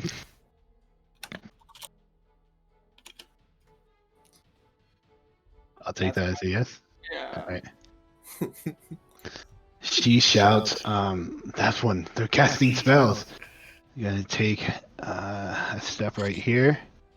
And then this one's gonna step to right here.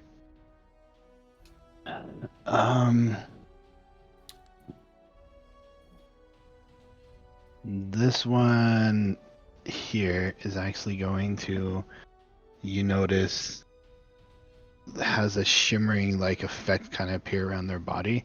Arvil, you know them to be casting mage armor. Uh-huh. This one here holds their hand out.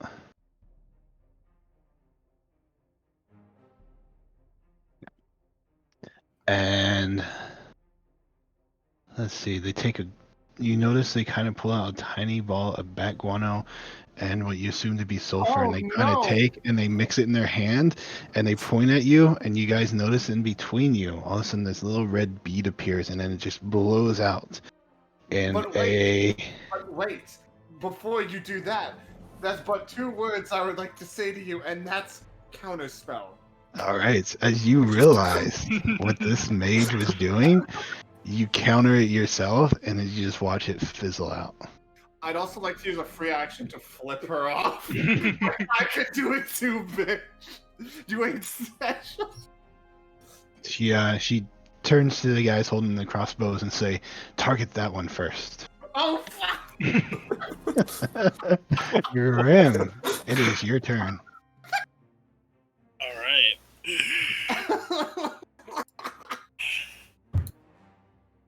One second. Oh, no. Oh, no. Okay. I'm gonna move up a little bit. Okay. Right here. And that should give me just enough movement to put my, I'm gonna cast my echo right between, the girl, the boss, and the mage. Okay. And then I'm gonna use my, what's that? I'm gonna use my battle axe and swing on the mage that was talking to hit Arvio. I believe that's her. Vibe checker.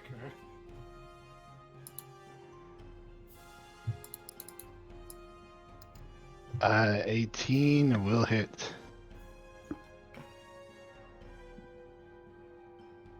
I'm gonna re-roll that.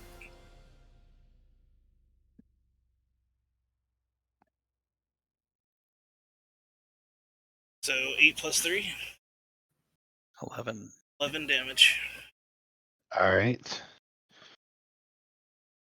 So all of a sudden, this shadowy figure of yours appears, and just in the middle of the three of these, and they kind of turn and look in shock, and it just quickly takes a swipe into her, cutting deep. Then I'm gonna hit her again. All right, go for it. That hits as well. I'm gonna re-roll this too.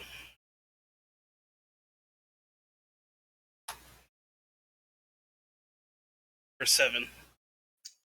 All right. And before she can do anything, you bring her back around and hit. Still standing. You definitely have a couple hits. You can see the tear in the clothing. Believe you made contact with the flesh. I'm gonna Not bloodied yet, though. I'm gonna unleash Incarnation and hit her one more time. Ready, go for it. All right, so she is ready for you this time and dodges out of the way. And that is my turn. Okay. Ava, what would you like to do? So you see this girl grab the dagger off this guy's belt, disengage, move here, and swing for this guy. And totally whip. Yep, with all of that and passing between this thing, you see your moment having been, you see your moment here, and so you take opportunity to try to strike out at that person, but their battle awareness, they're just ready for you, and then they easily parry it away. And then she's gonna move down to here and take a stance, like a battle stance towards these guys, and say, "Careful! They're dangerous." Yeah, I picked up on that. So with that, just real quick, these up here, this railing, you guys would have to climb over.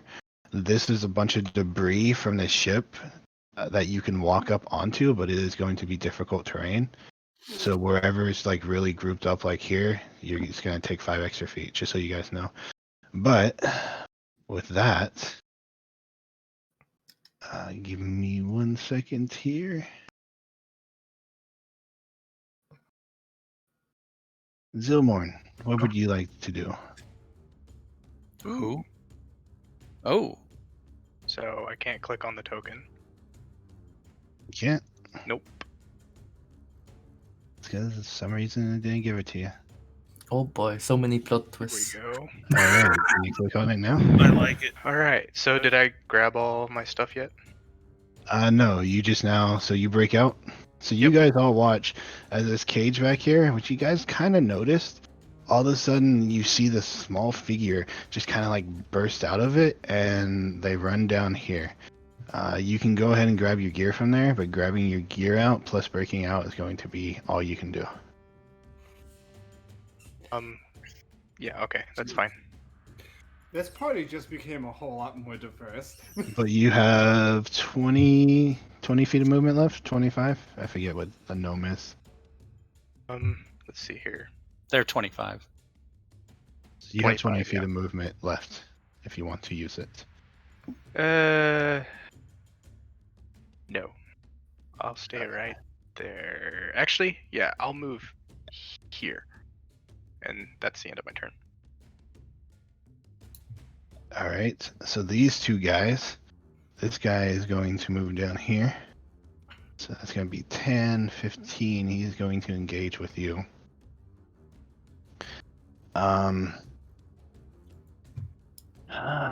Let's see. He is going to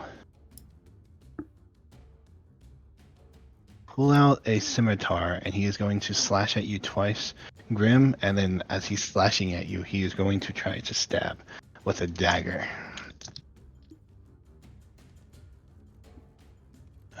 So the highest he got was a 14, so he completely misses as he's just swinging at you with these 3 attacks.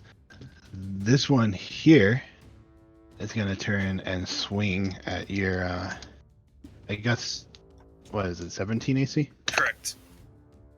All right. So for a 19, he will hit. Damage does not matter. So it disappears. I'll just put it over here for the time being. And just seeing it like fade away, he'll turn to this one and say, "Focus on those two down there." And he points in your direction, Grim and Philip. And he's going to run this way. So that's going to be 25, 30, put him there. He's going to swing at you 2 times, once with a scimitar and once with a dagger, Sherbert. Okay. So...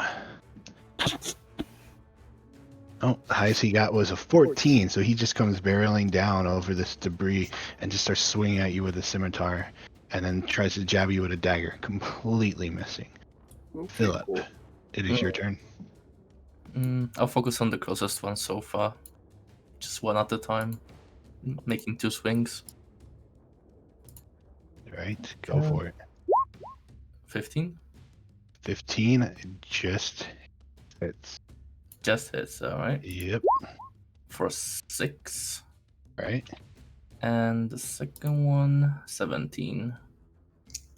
That will hit. For 13. So that's Nice. 19 altogether. And I could have done it early on. I'll do it next turn. That's fine. Alrighty. And with that, it is the guys holding the crossbows. They were told to do one thing. So they're gonna move over to here. Finger guns, everybody. Hey.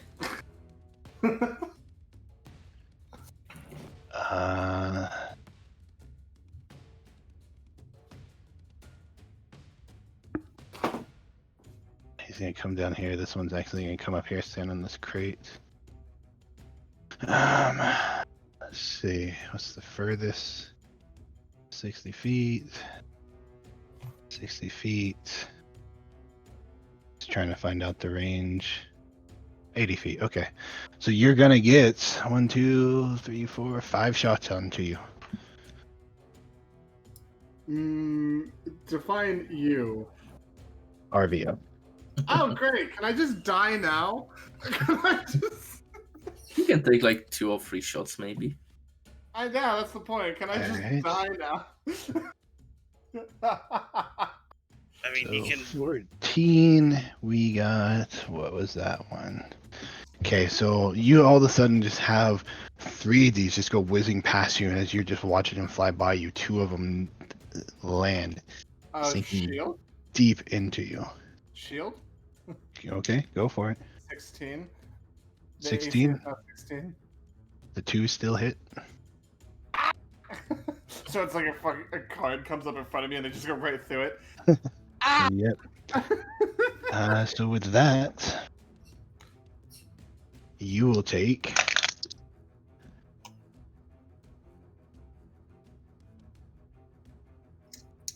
You'll take 12 points of piercing damage as 2 of them sink deep into you. And all of a sudden you see them drop down and they start like pulling back and loading into their crossbows.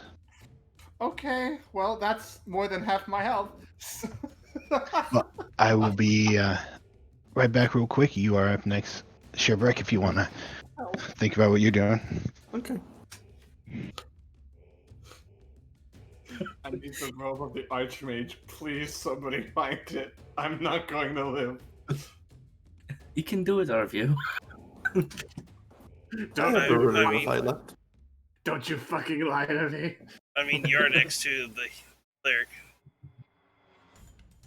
I know I really couldn't be in a better position, but nothing gives me more anxiety than Arvio being in a battle with no cover.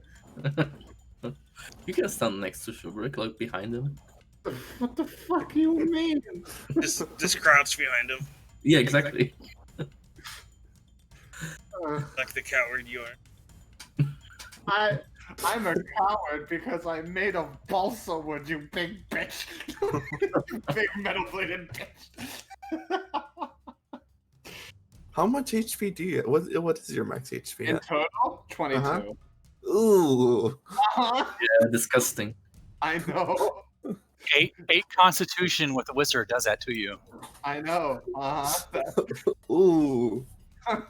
Welcome so to what do you- hardcore mode, everybody. What are you doing, Sherbrick? I'm gonna turn back to Arvio and say he's got another round in him. So I'm gonna send my my spiritual weapon right here, and Righty. to take attack on that guy in front of me. Okay, go for it.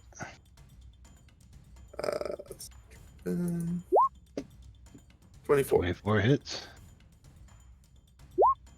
All right, so it's 18 since he's still vulnerable, All right. but now his vulnerability goes away, and for my action, I'm gonna stab him with my dagger. Okay. Dagger, 23 hits. For another 5 piercing, All right. and that's it. He is not bloodied, but you definitely, your things slammed into him twice. You stuck him. He is, he's taking damage. But Arvio, what do you wish to do? I could give you a list of things I don't want to do. I will. This is the round where Arvio is like, yes, now I remember my need for self-preservation as I cast Mage Armor. And I look as I do it, I kind of look over at the mages. It's like, are you gonna counterspell me on this? They Honestly- seem distracted. Oh, thank God. Okay, so 3 cards come out to shield me, and I'd like to use the rest of my turn to just crouch down to maintain cover behind. Because I have nothing, except I die. Horrible. All right. Smartest man alive, the least constitute member of the party.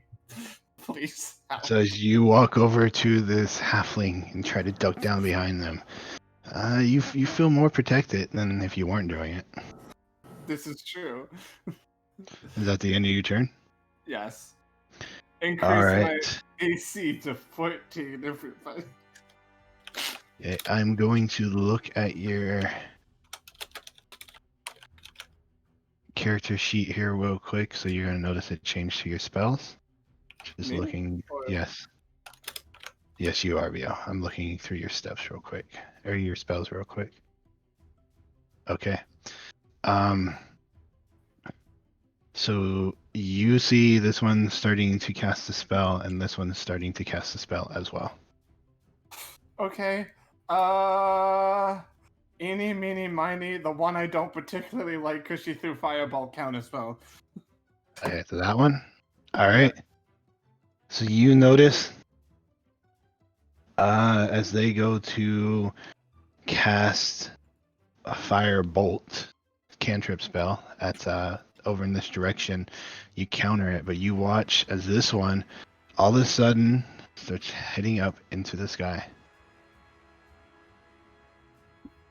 We'll put that one on there. And let me. Somebody would get a attack of Yes, opportunity. they will. Just trying to see how far it goes. Okay, 60 feet. So all of a sudden, you watch there. Gee, I remember new names now. Zilmorn. Mm-hmm. As this person casts a spell on themselves and they start heading straight up into the sky, you get attack of opportunity.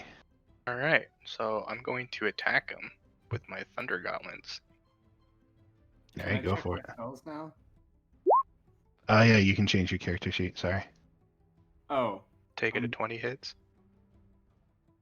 20 will indeed hit. 3 points of damage. 3 points of damage. Okay, so this is a concentration spell. I had a cheat sheet. Oh, there it is. Okay. So, since you did not get a lot of damage, they gotta try to beat a 10. Alright, so they go taking off, and you, all of a sudden, with your gauntlets, throw this punch, and it lands, dealing damage to them, but they continue heading up into the sky, and they go up 60 feet into the sky. You little.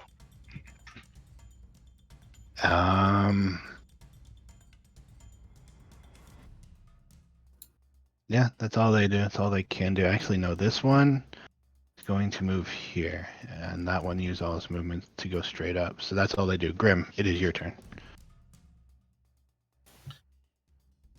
Grim is gonna start raging. Is mage armor a concentration spell? Do you know Arvio? No, it's not. It's not? Okay. So you start raging, Grim? By the way, that creature has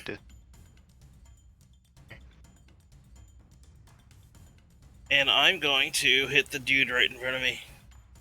Okay, go for it. And I will note that. I'll put the red on there for him. Zilmorn.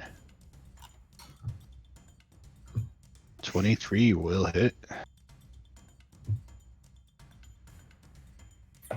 Alright. 6 damage. And I'm gonna hit him again. Can't you re-roll that 4? No, I messed up, and it's only for when I'm two-handing. Oh, okay. So, Never mind. yeah, that was my bad. So 24 will hit.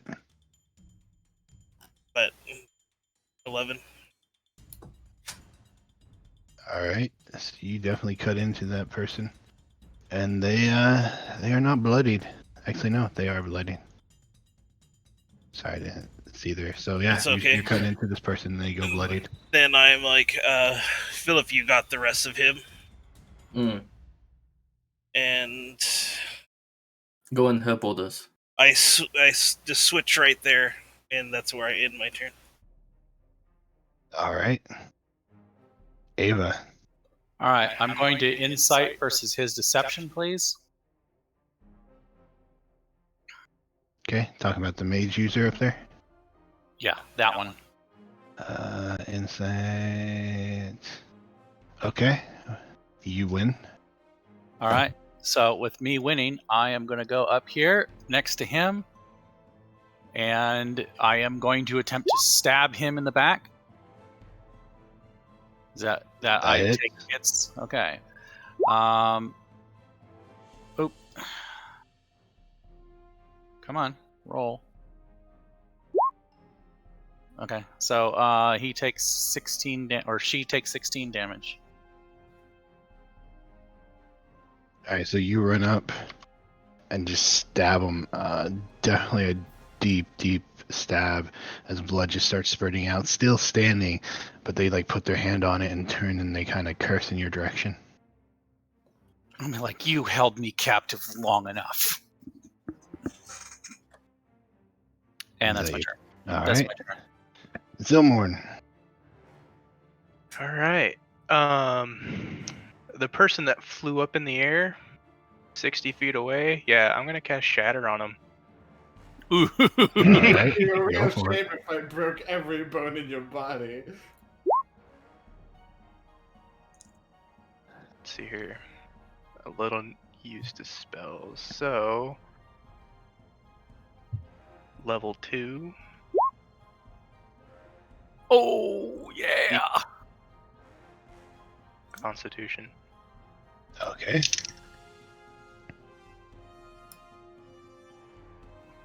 No, that's what I'm talking about. So the Constitution makes the save, but it will still take half the damage. Yep. And Oh, now yeah. it needs to make a Constitution saving throw to see if it's still holding the spell. Let's hope Yep. it breaks it.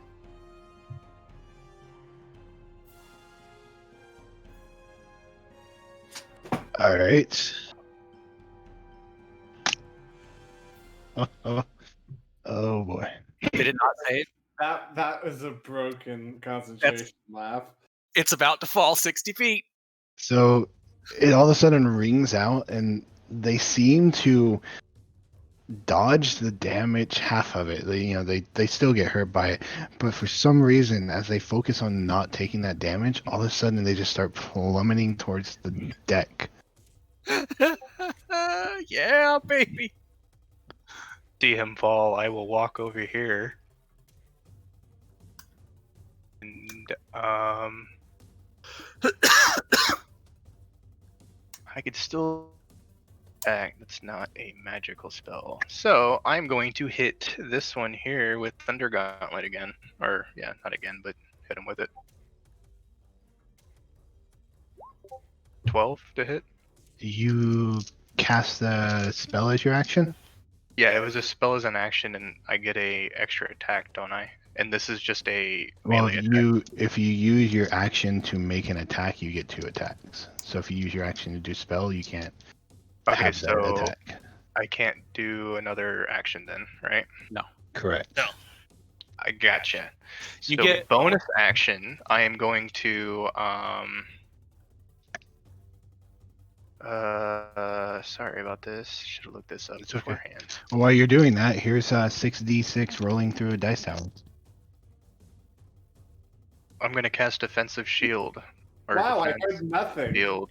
You didn't? Oh. Nothing. Cast Defense Field on myself as a bonus action, and I will gain 6 temporary hit points. Okay, and that is part of your, okay.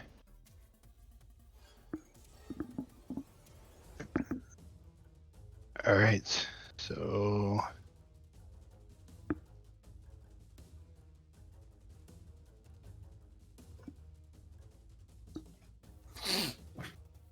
They fall to the ground. As they fall to the ground, they let out a giant spurt of blood. They are still moving, but you can get the sense that by the blood they just like spit up definitely did a lot of damage to them. Is that your turn?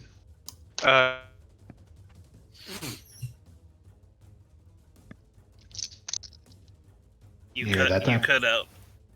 Yeah, that's the end of my turn. And with that, we'll bring it to these guys' turn. The 2 bigger guys. He's just going to this one down here. Turns and looks between the 2 of you guys and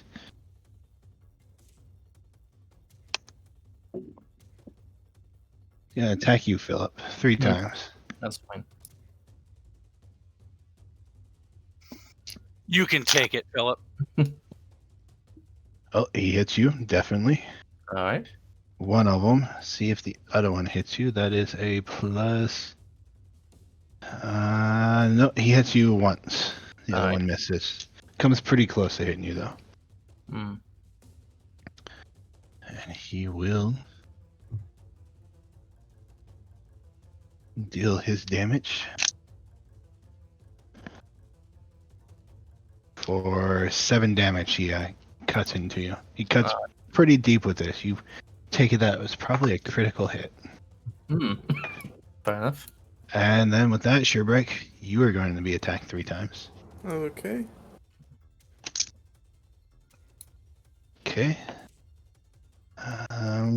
Your AC. Oh, so it hits you with 2 of them. Okay. So for the one, it's going to deal 4 slashing damage, and then he kind of comes around with a dagger and stabs it into you, and that deals 6 piercing damage. Okay. Philip, it is your turn. Yep. I'll do something I forgot to do last turn. Where is it? Oop. It's a bonus action. It's a +1 to damage and attack rolls. Alright. And I'm going again for 2 swings at the guy. I'll see how it goes. That's just 20, unfortunately. And yep. So it's just 4. 5. Oh yeah, 5. Yeah, thank you. Yep. And the second one, oh wait. Oh, where the hell is that? It's been a while. It's been a while. Oh, okay. Okay, so wanna make So sure having critically cut into you, you decide to critically cut into it. yeah, so I told him to take care of him. So that's 14 plus plus 2d8.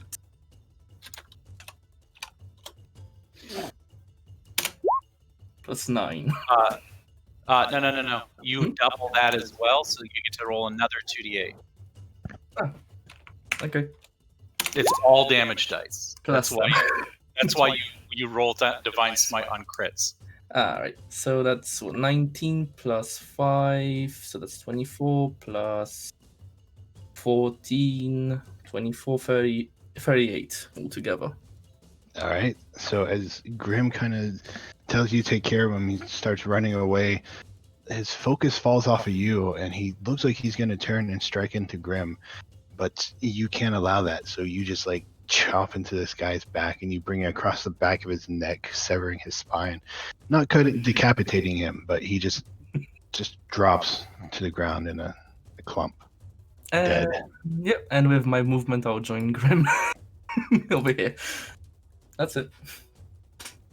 All right, these guys' turn. They kind of turn and look, seeing everything going on. This one here is going to shoot at you, Philip, seeing how you were already wounded. That will miss. This guy back here will also make a shot at you. That will hit. I believe he's going to make it at disadvantage because I'm standing next to him. Oh, that is true. That still hits you. Just hits you. Good looking out, though. So you'll take 9 points of piercing damage. And so those two out, 3 of them are going to shoot at you, 1 at disadvantage. So I'll roll for the 2. RVO, they're coming towards you. Oh, What is your AC now? 14 plus shield, 19. Ooh. 19? Okay, Yep. 1 just hits you. Goodbye, my I friend. still got 12 HP, right? They both hit you. 1 just hits you, and then the other guy is going to shoot his at disadvantage, and that is going to miss. I don't think a 7 hits. Goodbye, my Are friend. are I'm not the good at math, but I two- don't think that hits. are the Actually, no. two- They both make disadvantage rolls. Yeah, because I was gonna say I'm in range for them. I did not realize that. Actually, that makes it so only one of them's going to hit you, RVO. Oh, thank God. Now I might survive. Might. Let's see. Do you survive 9 points of damage? Hey, would you like to guess what my hit point total is at right now? 3. I know. It's 1. It's 1. All right. So you watch Shipwreck as a couple of stray bolts come flying in your direction, and you hear one of them hit your friend behind you, and lets out a deep groan. But it is your turn. What do you wish to do?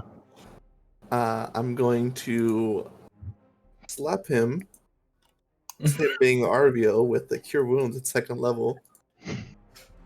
That's a waste. A first level would do. 10, and tell him you should probably go right there, so they have to get through me first, and then Awful idea. attack the guy in front of me with my spiritual weapon. Okay, go for it. 26 hits. 12 force damage. All right, slams into the back of him as he's facing you, and he just like spits blood all over you as he is now bloodied. Okay, and that's it. All right, RVO, it is your turn. Taking Sherbrick's advice. And I'm going to finally cast a chromatic orb. Oh no, never mind. I don't have any more 3rd level spell slots. At 2nd level, at the guy who's been shooting me. So I guess this boy right here. All right. Alright, please hit. That hits, yes? That hits. Cool. He takes that much cold damage. And then?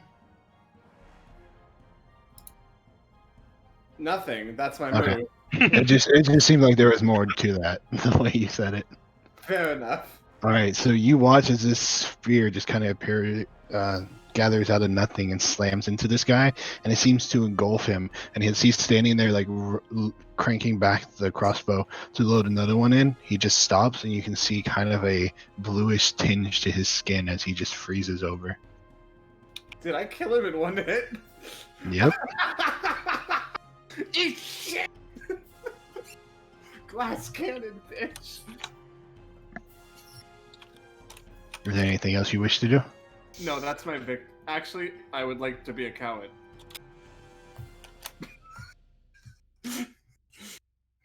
I will go over here. Alrighty. Let me look this up again.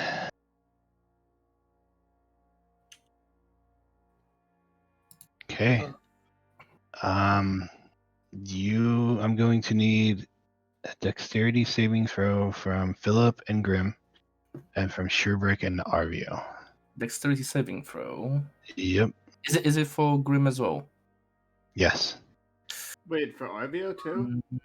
Yep. Yeah, is Grim within 10 feet of me? Yes. Considering the difficult terrain. Yes. You guys are within each other. Okay. I will roll a 17 in total. So I get a what to that? 2. Plus 2.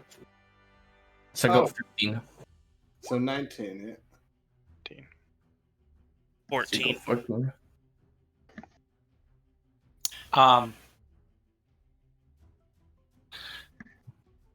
Okay, so it's not an attack. It's not an attack roll spell. Nope. Okay. It's a saving throw spell, so it doesn't apply. All right, so we have Grim and Arvio. You said you rolled a 15? I rolled a 15 plus 2, 17. 17. Okay. Where did you get plus? Oh, you got because it's from the shield as well. The pre-rolls that he does. I put Yes. witness fun. 1, 2, 3, 4, 5, 6, Can I? 7, 8. You notice as they take sulfur and bat guano and they kind of rub it in their hand. One of them points in between you, Grim and Philip, and the other one points in between you, Sherbrick and Arvio. So do they hit their dude too? Why is there a cross on Arvio? I'm just ready, man. 1, 2. Well, if you made your save, aren't you resistant to fire too? I don't have confidence in Arvio's constitution. I hope you realize that through this battle. This could one shot you if it's high enough. I know. No, it really couldn't because he's made the save and he's resistant to the fire damage, so it's quartered. It's halved and halved. And he has 1 HP point. No, I have 11, actually. he's got 11. Oh, okay. Oh, yeah, right. He might actually. You guys hear that? A Yes. little.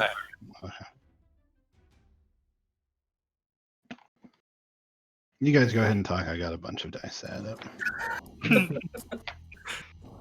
This is gonna hurt. I assume a 15 and a 14 didn't make it then. Yeah, I don't Sorry, think have so. No more level 3 spells. I think yours made it. I don't think mine did. And my rage doesn't do against magical. So I'm getting the full brunt of this bad boy. Oh, to be fair, you didn't take damage at least. So he got some. Oh, until now? Yeah, until now. Lex would hear, he would tell you to clench your cheeks. Okay, everybody who rolled under 14, you are going to take a full 42 fire damage. Those of you who rolled over, you are going to take a full 21 fire damage. RBO, you take 10 damage. And then, One yes, HP. you, Arvio, will take 10. I'm You back are- to one. 188. Work. No way. I'm not lying to you. As you guys, being so close to each other, became the target of these mages who are now desperate, just launched off 2 fireballs and just engulfed you guys. Some of you taking the full brunt of that, some of you taking half, and one of you taking almost none of it. Yeah, what about You these feel guys? almost dying. So how much? Spell was here, so like that person didn't get caught, and then this one's back here, so he didn't get caught. But if it hit him, it should hit him. Nah, if you put it like right here. I think so, because if you put it right there, it's like the same distance from Arvio and him. Does that make sense? Oh, actually, oh yeah. That would work. I'm on Rose Warriors. Hit him and didn't hit the boss. Hey, So like, if you threw it back here, you could definitely get it, so it didn't. Like if you threw it like right there. You guys seen that? Mm-hmm. Yep. So that's how he threw it. Okay. All right. How much was the half of it? Half of it was 21. 21. Okay. I told you I was gonna get hit hard. All right, Grim, it is your turn.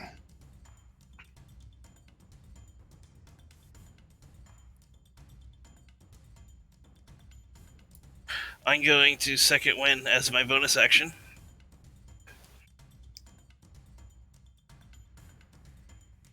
Rio.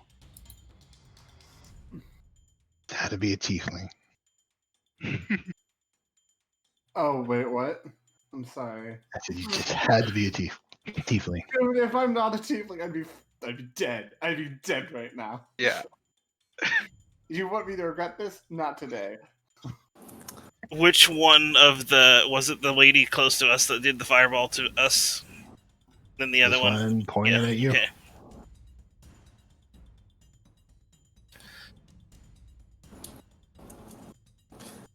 I sense an echo incoming. Oh wait, you Nope, just used I use my bonus action. I'm gonna run right there and smack the poop out of that mage. Go for it. 25 hits. All right. With one blow, you run up as kind of huffing and puffing, spitting up blood, and the backstab you got just falls over dead as you just cleave into her. Then I hit the next one right next to me. Go for it. That will hit. All right. They are now bloodied. Your axe like bit pretty deep into them. They are mortally wounded, but still standing. And I'm just screaming at the top of my lungs. And that's my turn. Okay. Ava. Did this one stand up? Yes. Okay. She is going to. I need you to roll deception against that, please. Is she bloodied by any way? Just curious. Yes. This one is bloodied, yeah. I was just wondering. Deception, pretty high, but it's not going to be the 27. So I'm going to go over here. I am not disengaging because I don't have my bonus action. But he was using a crossbow, so I don't know if he can hit me. I guess that's up to you. We'll go ahead and make your attack. And then I am going to attempt to stab this mage and completely miss. Yeah, that does completely miss. All right, that's my turn. Okay.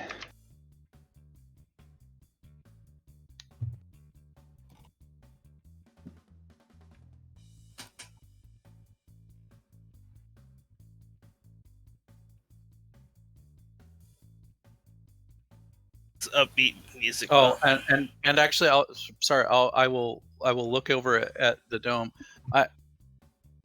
You didn't answer me. Would I have overheard his name, by the way? Depends. You ever give your name out, Zilmar? Nope. Pirates. Okay. No, you did not. Okay, well then I I'm would. gonna see. I'd look over at the gnome and say, "You doing okay, gnome?" Said stand back. That's what I would say back. You can use your reaction to make one melee attack against a provoking creature. They're desperate enough that they throw down. Well, I guess that takes a free action to do. So no, they don't attack you. Okay. And that's your turn. So Dilmorn, it is your turn. Okay, so hearing somebody say gnome to me, I don't look back. I'm facing these two. And all I said was stand back. I'm assuming they standed back. So I'm going to cast Thunder Wave.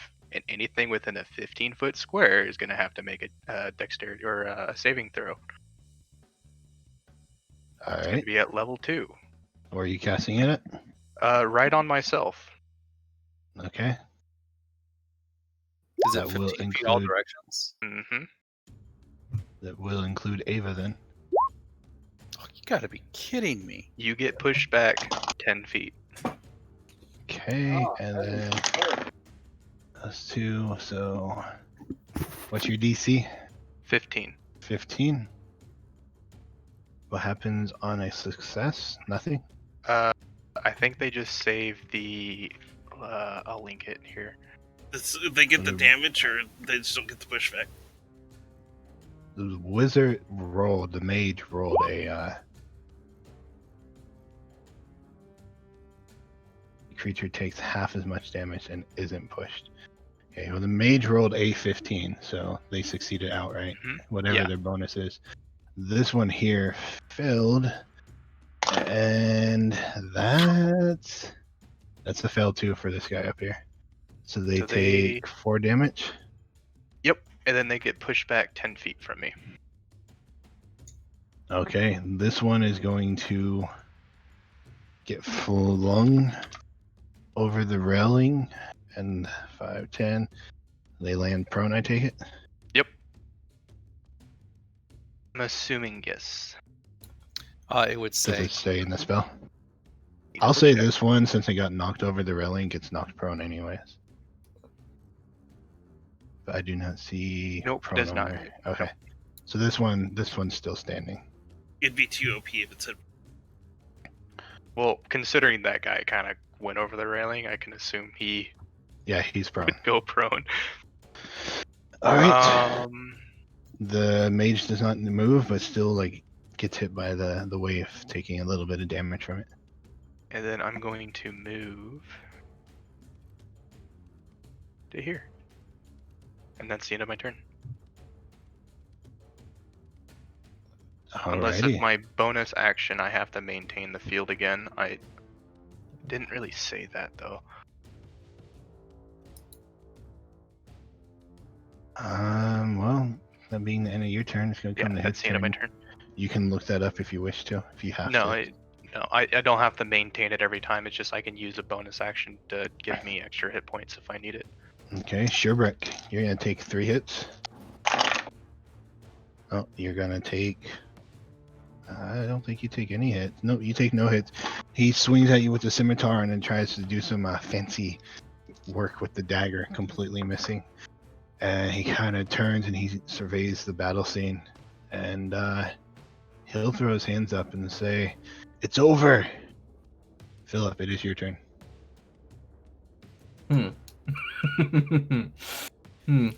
It's over.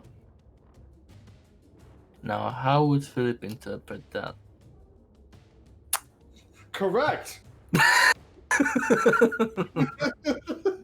um.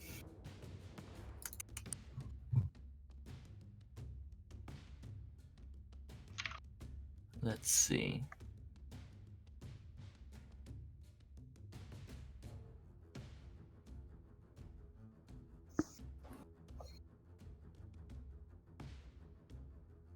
Okay, I haven't used that before, so let's see how it goes. Since he said it's over, I'm just gonna menacingly stand in front of this one and use. You heard him flee.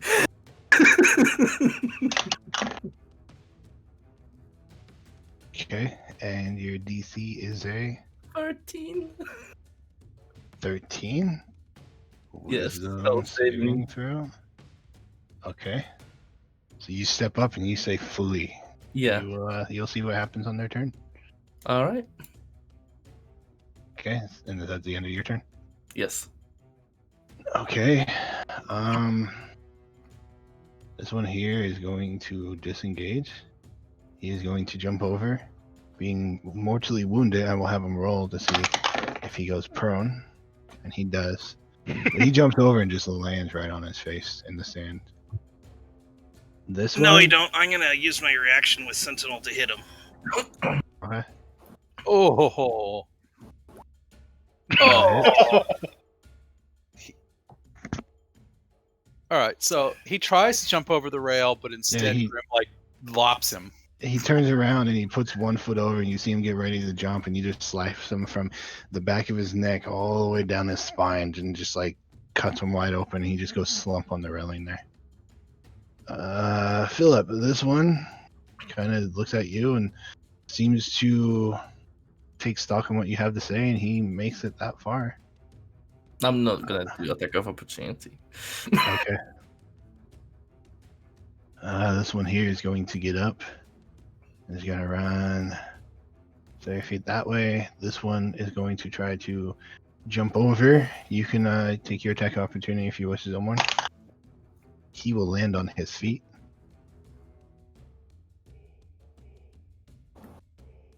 You take an attack, Zilmorn? Yeah, I do. Sorry. 8. Okay. You go to hit him and he like dodges out of the way and jumps over. That was 5, 15, 20, 25, 30. And he runs that way. Sherbrick, it is your turn. He is going to still hit him, but non-lethally, trying to knock him out. All right, go for it. That hits. And second one, 18. That hits too. All right. So And I'm you, over. your giant swinging, pendulating bird slams into him, and as he kind of like recoils from that, you catch him with the pommel of your dagger in his face. You might have knocked a couple teeth out, and that is that the end of your turn. Yep. All right, then Arvio, it is your turn. I know we're all trying to be good people, but Arvio isn't a good person, and he's also at 1 HP. Arvio, caring much less about the suffering of his fellow man, is going to give this guy a taste of what the last 24 seconds have been for him. So he's just going to lob a firebolt at the back of this dude's head. All right, go for it. Oh, That hits. for 50 fire damage. All right, so why don't you describe his death?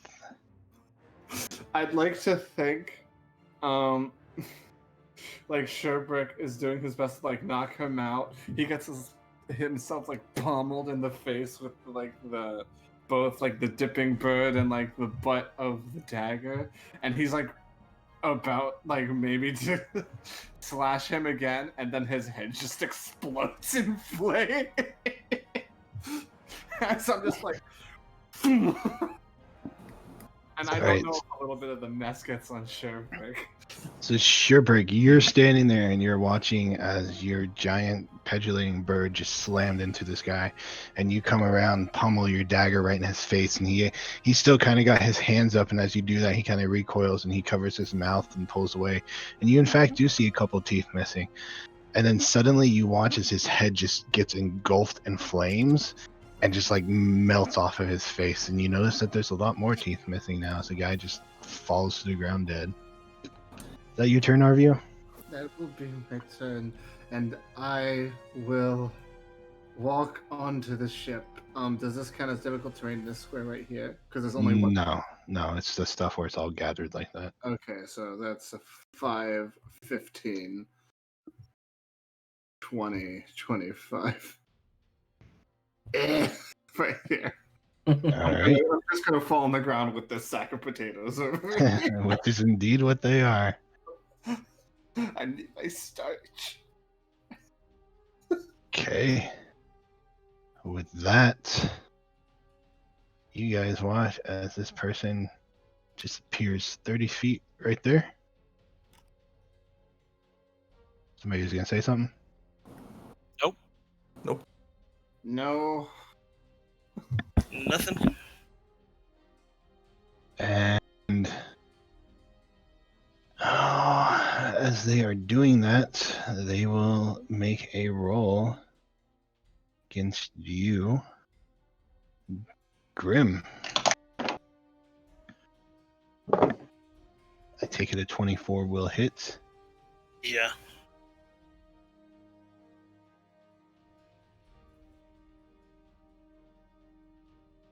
All right, and so you will then take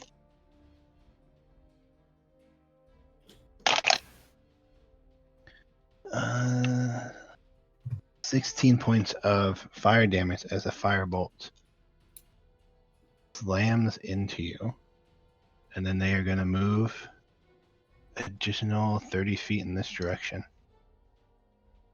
And it is now your turn. Grim, that is. Hmm.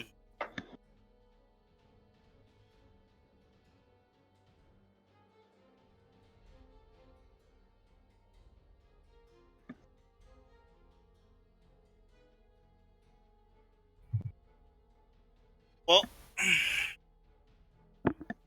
I'm gonna still be raging, trying to go after them. So,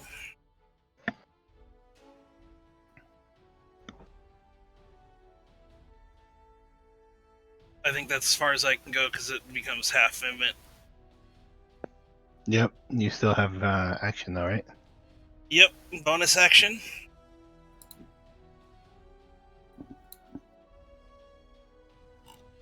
She is an additional 10 feet away, just FYI.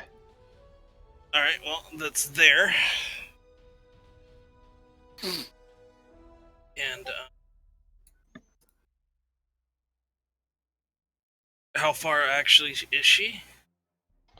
So she's additional 10 because there's not enough room on the map. 55. So it'd be 'Cause it was- 55 from yep. you, and then that's what, 15? Yeah, so it'd be No, it's 45. 25. It's 45 from me. From where she is now. yes. So it'd be 55 from you, and then 25 from your echo. Alright. I'm just gonna drop my, my sword and shoot her with my hand crossbow. All right, go for it. That's, let me see, misses. Just I'm barely gonna try to misses. shoot her again. Okay, go for it. That will hit. All right, and with a yell and a scream as she is running, she all of a sudden her hands just kind of fly upwards and she just falls to the ground dead. And that's all I can do. All right, I'm just moving her here so I can change her. For some reason, it was not wanting to work for me. All right. Well, if that's all you can do, Ava, what can you do as it is now your turn? And there's closest person is this dude right here. Yeah. These guys, light crossbows or heavy crossbows that they have? They have light crossbows. Okay. So she's gonna pick up the light. She's gonna drop the dagger that she had, and she's gonna pick up his light crossbow, and attempt to. She's gonna first off try to insight that guy. All right. The deception is what stat? Charisma? Charisma. Oh no, it fails. Mine fails. No, they fell. Okay, they fail. All right, so she will attempt to shoot him with a 12, apparently, because I can't seem to roll higher than a 5. 12 just hits. Ooh, wow. Okay. He takes 18 sneak attack damage as a bolt shoots him in the back as he's running away. All right, in the back and kind of pokes out the chest a little bit, right where the heart would be, as they just drop forward dead. And she will yell out loudly that I've got more where that comes from. Drop your weapons and quit running. 1, 2, 3, 4, 5. And I stand right here at the front of the ship, kind of waving the crossbow towards both of the other two. Alrighty. Zilmorn, it is your turn. I'm gonna get right here. And I'm gonna attack this guy with Firebolt twice.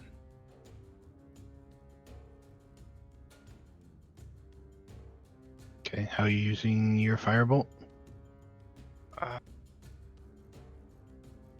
Oh, it is a... Basically, you can do Yeah. an attack action or a spell. So, it's a cantrip, isn't it? Yes, but it's so still you're an action. casting a spell. You're using your action to cast the spell, not to I- attack. Okay. That's fine. If you want to change it, you can. Well, I want to attack him with the spell, so I can do that, right? Yes, just not twice. Okay. 11 will miss, unfortunately. Okay, and then I will pull out as a bonus action, my light crossbow and attack him with that. All right. 18, 19 will hit. Okay. 7 piercing. 7. All right. That just flies right through the back of his neck. Kind of gurgles as he collapses. Damn pirates. That's it. It's the end of my Alright. turn. Philip, it is your turn. I don't need to roll insight to see that Harvey is in terrifying state. Go for it. I don't think you need to roll insight to see 3 bolts sticking out of his chest, and he's just slumped, like on his side on the ground, probably bleeding on the deck. I don't think your insight is necessary. I'll You just walk over and I'll just put my hand on your face and give you 15 HP point. I need to pull out the arrow. You notice as you dump in the points that to heal him, his Mhm. flesh just naturally like pushes the arrows out. Oh, thank God.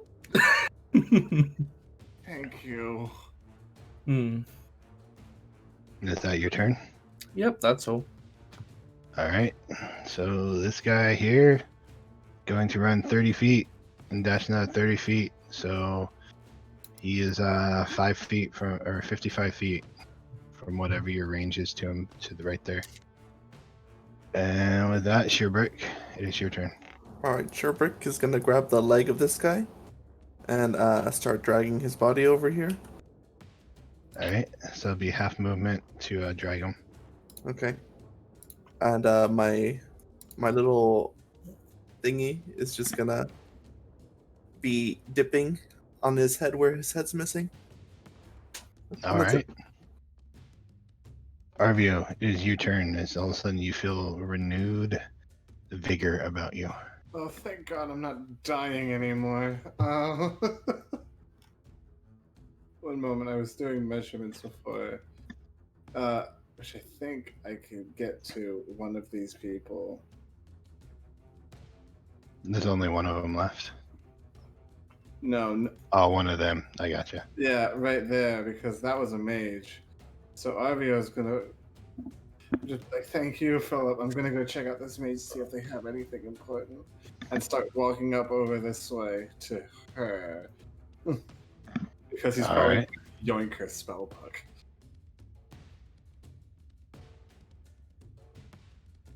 Okay, Grim, it is your turn. You said he was 55 away from the Echo? No. So Oh, okay. 15, then 30, 60. yes. Well, what I'm doing is I'm going to teleport myself to the Echo. Okay. Then dashing is, and then I have 15 extra feet, which would be where he started. Then I'll be 30 feet behind him. As my action to dash towards him. And that would end my turn. Alrighty. Then Ava, it is your turn. I am going to incite him again. I haven't incited that guy, right? So he No. only needs to beat a 13 this time. Rolls a 14 plus 0. So where Alright. you were Okay, so you run up there, 70 feet, which I believe is in range.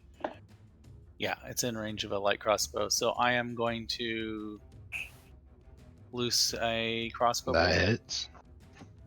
I don't get the sneak. It's only 6. And I will yell out again that I can do this. I can do this all day. And that's my turn. All right. Zilmorn, it is your turn. Is there any way I can hit him with a firebolt from here? What's the range on it? 120 feet. Yeah, I think he's still within range. Are you more than 100? Yeah, you can hit him. Alright, do that. Yeah, He's just like right on. right the on- cusp he's of it. right on the figured edge. he was. I couldn't figure out where he was at. Oh, yeah. That hits. All right. You get the final killing blow. Why don't you describe your firebolt?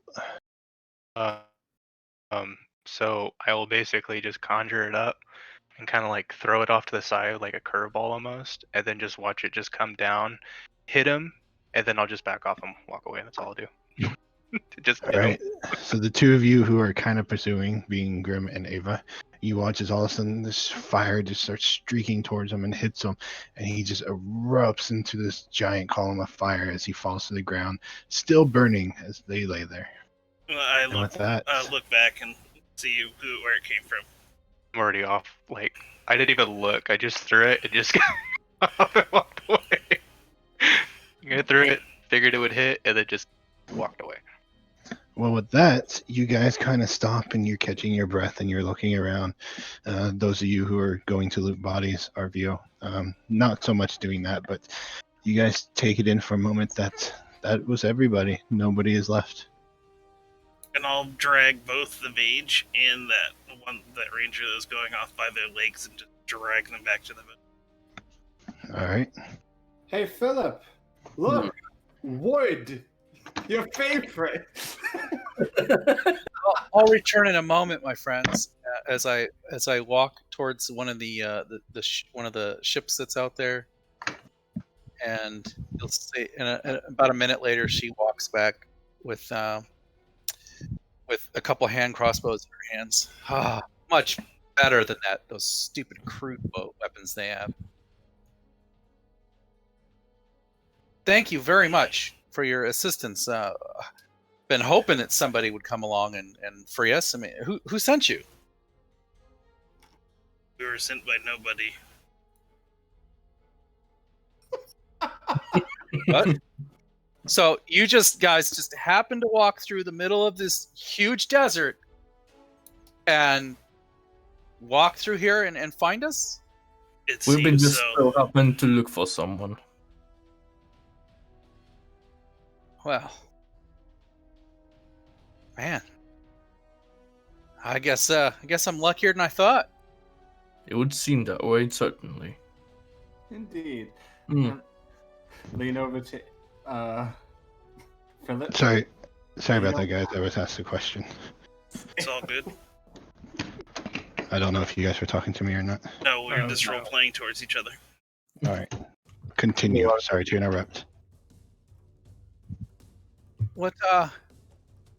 You say you just happened on here by chance? How'd you happen by here by chance then? We've been looking We for walked. the people who disappeared. Yes. Well, You wouldn't happen to see a giant metal man passing by the desert? No, I have not, unfortunately. Hmm. We That's painful. Well, we're still glad to being able to be of help to you. You there, big man. You said giant metal man. Indeed. Oh, what? Can you tell me what he looks like? Well, and I try to describe Plex as best as I can. And he also carried potentially a man dressed in a similar fashion to those. However, he wasn't. And he takes a moment. Criminal, pirate, smuggler, one of those kinds. I kind of pat Philip on the shoulder. It's like, the guy he was traveling with looked like this, and I used my item to turn into Mushin for just very quickly. Mind blown.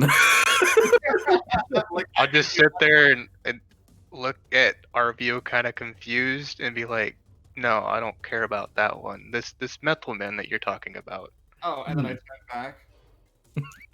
So you're telling me that he's not of flesh? No.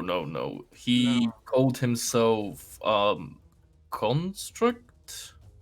Hold that thought. I pull out a notebook and I start writing in it. Go on.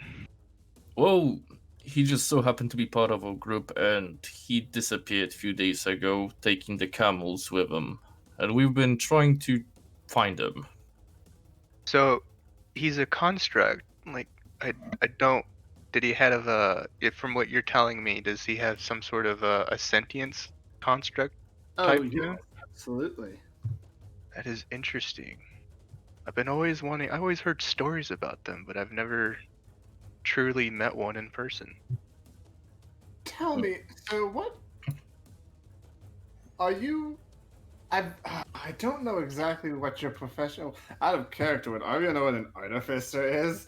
I legitimately don't know, and it's good, and it's a big problem. Give me a history check.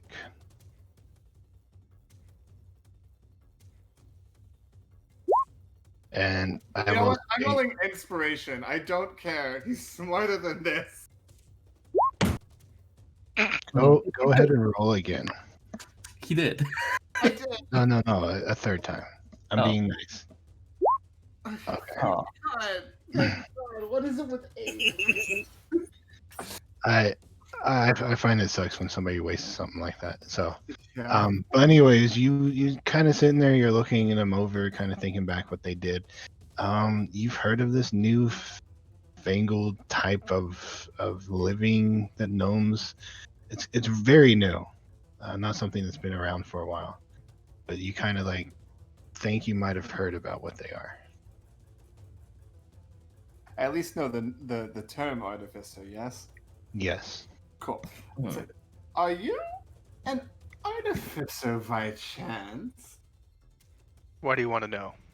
I'm curious. I've never had the chance to meet one of you. And I know that you also wield the arcane in a different and rather curious way. My interest is piqued. Arivio, how about we left it for later? You know we're here for a certain reason. We're looking for someone. Do you remember? I know what. Mm-hmm. I know. And we have a boat and new companions. And I think we should capitalize on this. How to operate it. I'm sure I can figure it out. So how about instead of asking questions, you go and try to figure it out right this instance. Which Well- actually, because an artificer is much more of a arcane engineer of sorts. By the way, what's your name? Sorry. That's a good way to start. Yes, indeed. What is your name? Name's Zilmon. And Oh. yours?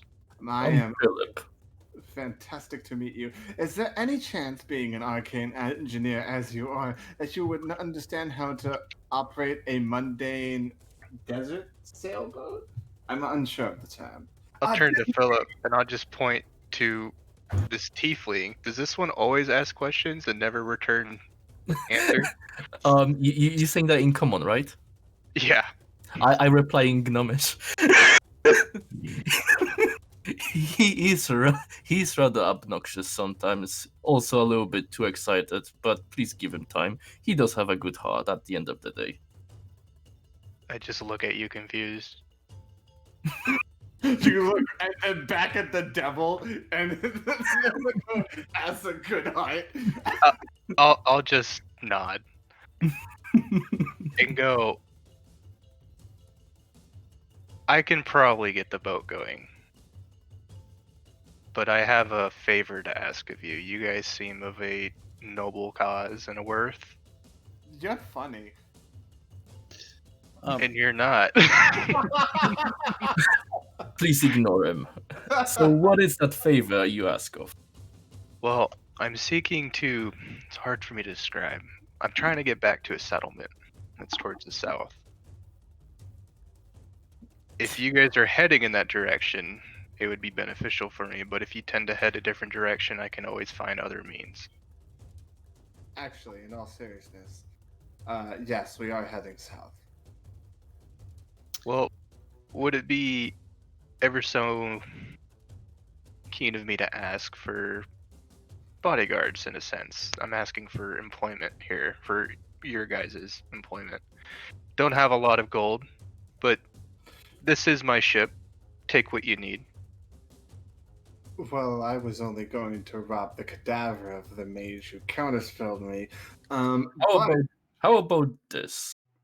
If you become our captain, we promise to keep you safe until we reach our commonly interested destination. Fair enough. And I extend the hand to give it a shake. Okay. There So we go. you go to shake my hand. Yes. You notice something slightly different. Mm. The hand that you shake is a lot tougher, and it does not feel of flesh. Mm. He's a That mecha might be gnome. fix. Just a point of word for you. Mm. I go, okay. And then I'll look at this tiefling and go, how are you feeling? I've noticed you took a lot of damage. Are you alright? Oh, well, because of my absolutely wonderful friend over here, I'm doing much better, but thank you for asking.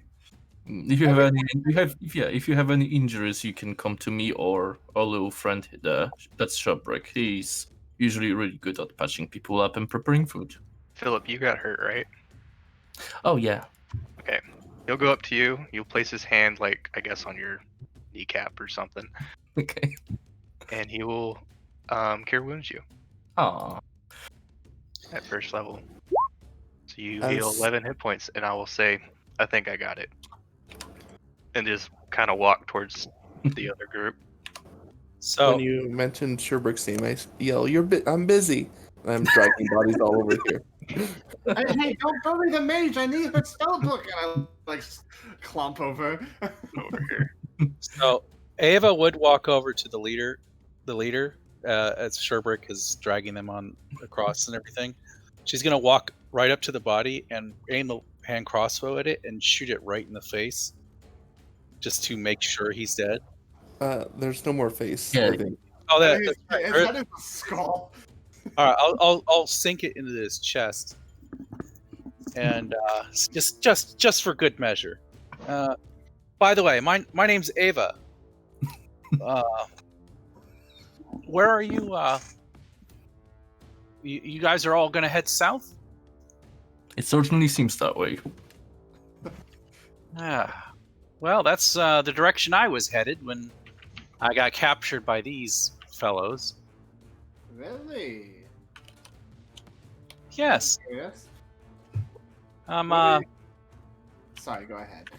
I can't. I come from Torrid. Oh, same.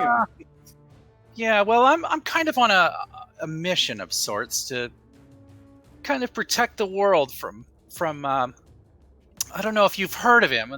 There's a leader in Torrid named Yersild. I've heard. He seems to be amassing items of great power, and believe me, he's a rather evil fellow. And I'm tasked with keeping items of power out of his hands. Wait, so you're spitting in the face of a king and keeping power out of his hands? That is what I'm tasked to do. Yes. Ma'am, you have a friend in me. My name is Arviel. I will gladly help you in whatever you need to do. I hate that man. So kind of as a description of what my character is, I know I didn't give it out just yet.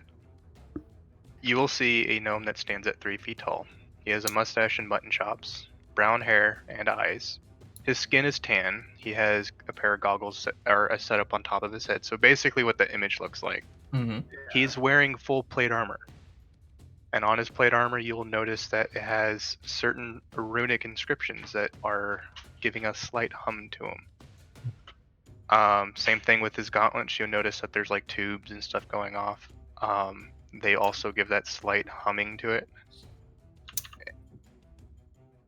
He holds a light crossbow. He does have a quarterstaff, but it's not with him right now, and he has an elegant dagger with him. That's what my character looks like.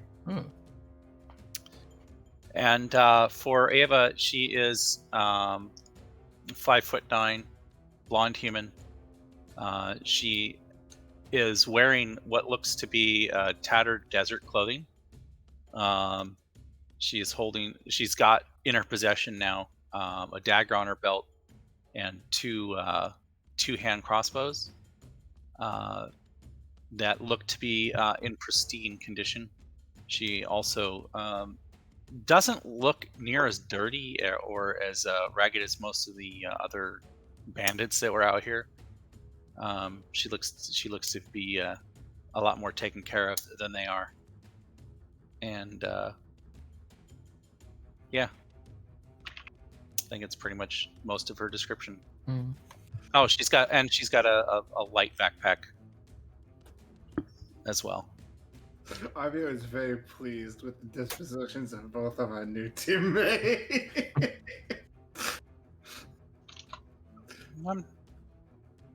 It would be my pleasure to join you away from this desert. I mean, honestly, I don't think we should linger here, though, guys. Just for your guys' information, they must have a base of operations around here somewhere, because they have been ferrying items from the ship away somewhere. Did I see? I should have seen which direction they've gone, right? Yes, they showed up. There was more ships than this, and they loaded those ships up, and they headed in like a eastwardly direction. Those ships had never came back. Yeah, they were so loading up the ships that were left here and interrogating people. They left towards the east, but I don't know if they're going to be back or not, especially if these guys don't show up. Ava here. Yes, she is correct. There's a bigger ship that's potentially coming our direction, so I would say that we take what we need here and potentially set off. Unless if you guys have other business in this area, I would advise potentially leaving at haste. Oh, heavens no. Wait, squish. Oh, God. Why'd you make a pile? Why did you put the mages into me? It's going through the bodies trying to find you do get the book. You go for the other one as well? Yes. I'll be lifting Okay. up the bodies for Arvio. You get the same, you get a book from that one as well. As you kind of flip through them, they seem to be the same spells though. Alright, well I can And use one maybe as materials though, for as far as paper is Before concerned. Sherbrick was piling them up, I'd be looking for anything in them. I will, okay, I will send you a list of the spells here shortly. You kind of go through and you definitely, especially the one guy who was in charge had like a large coin pouch. The rest of them have coin pouches too that seem pretty loaded. You also find of interest. Go ahead and give me, I guess, investigation check as you're going through them, and do so with advantage. I'm sure somebody's helping you dig through bodies. Yeah, I'll go Investigation. ahead and help with that. Yeah, investigation as you're kind of like looking them over. Okay, you manage to find what looks to be some very fine vestments, and they are golden in color, which stands out to you as something of interest. You also find some dice that are engraved. They have a odd off-white color to them. That to a pair of these, they stand out as well. You find a small golden bracelet that stands out to you. You also find some kind of purplish vial of something that stands out. You kind of shake it, it kind of glows like a red almost. You also find on one of the mages has a very intricate rope on them, kind of tucked away in a special pouch, and the other one has a bag that's just full of assortment of beans for some reason. And you notice like the guy who was in charge has a very nice, very like decked out scimitar. Okay, well, I'm gonna take everything and give the bracelet, all the shiny stuff that I think that has magical properties. I'm gonna give them to Arvio when he's free. Like, identify these. I'm like, I have 2 spellbooks. I'm like, yes, and I turn around, but they're in sort of like a position where you just jump the items on top, and I'm like, ugh! And I'll sip on. I'll open up the vial and take a sip of that stuff. Okay, as you take a taste of it, you kind of feel as your wounds that you currently have kind of very slightly tingle and close up a bit, and you get a feeling that it is a potion of greater healing. All right. And are you going to hand the coin out evenly? Yeah, I will. Okay. Are you going to include your 2 new compatriots in that, or are you just going to do the 4? Nope, just the 4. All right. That's what I would expect at this point. I'm going to scavenge my ship and see if there was anything of note that they did not take that is of value. Okay, go ahead and give me investigation as I will redo assist my him. math. All right, I you will do assist. so with advantage.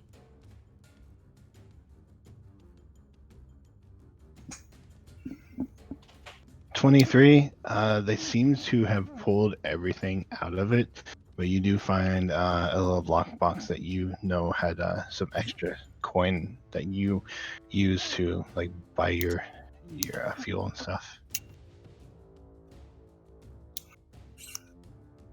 I find it very brave of you, Gnome, that you did not give them any information. They were seemed to be quite intent on getting information about this ship out of you. Do you know anything about gnomes, human? No, not a lot. Not a lot. But, I mean, usually when you're surrounded by a bunch of hostiles and they start asking you questions, it takes some backbone in order to not break. It is a secret of my people, and I will not tarnish that. I'm just getting your guys' loot up, and we can call it an end here pretty soon. All right. Mm-hmm.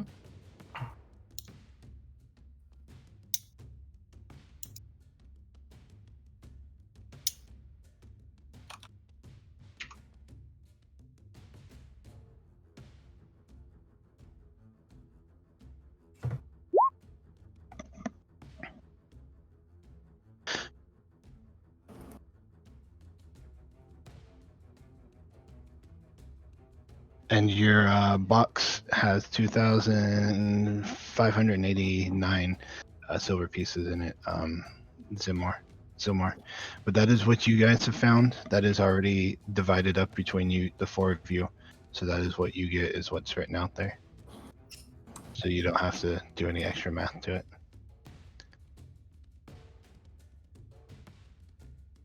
All right. Alright, Well, cool. with that, we are done for the night. So, Krellin, I just want you to know, the character you just brought into this campaign, you were like, actually, I work against your shield, and he's like, well, you're my new best friend. Immediately, you're my new third favorite person in the world. 4th, 5th. The list keep on going.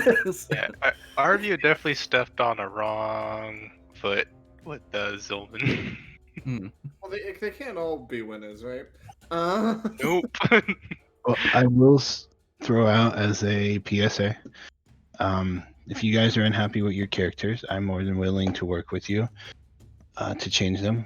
I don't straight off encourage changing characters, but at the same time, I just want you guys to know if you're not having fun, don't feel like you're being forced to play your character.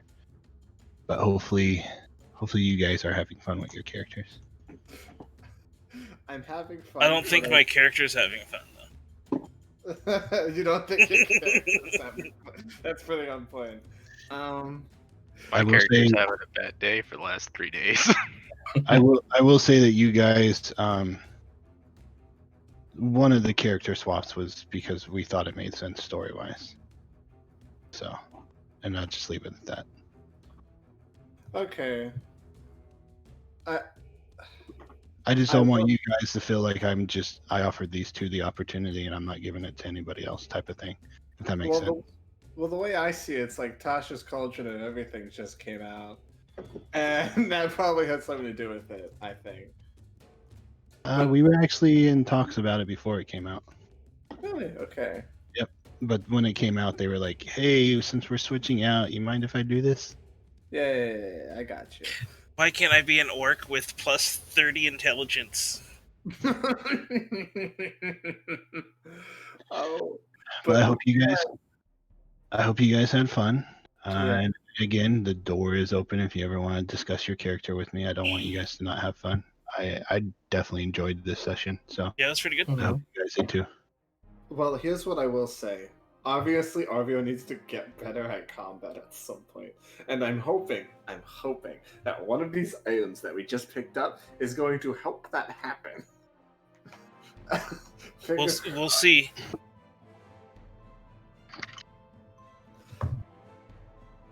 I give you the clothes with the golden vestments, the Yeah. small gold bracelet. That's Oh. basically it.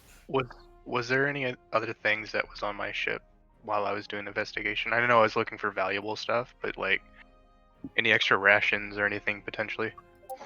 No, they seem to kind of pick stuff clean. You only knew where that was, or you only found that because it was kind of like hidden away. Mm-hmm. Okay, cool. Makes sense. But yeah, I'm going to hang out on here. But if you guys want to go, feel free to go. I hope you all have a good week and see you next Saturday. All right. Good What's night, you a- guys. Have a good one, man. I'm glad you made it, Sherbrick. Oh, me yes. too. Sorry, my sister was in a car accident, so I had to go pick up her kids. Oh, Is she all right? Yeah, it was so someone passed a red light and they hit the car next to her, and then that car hit her car. So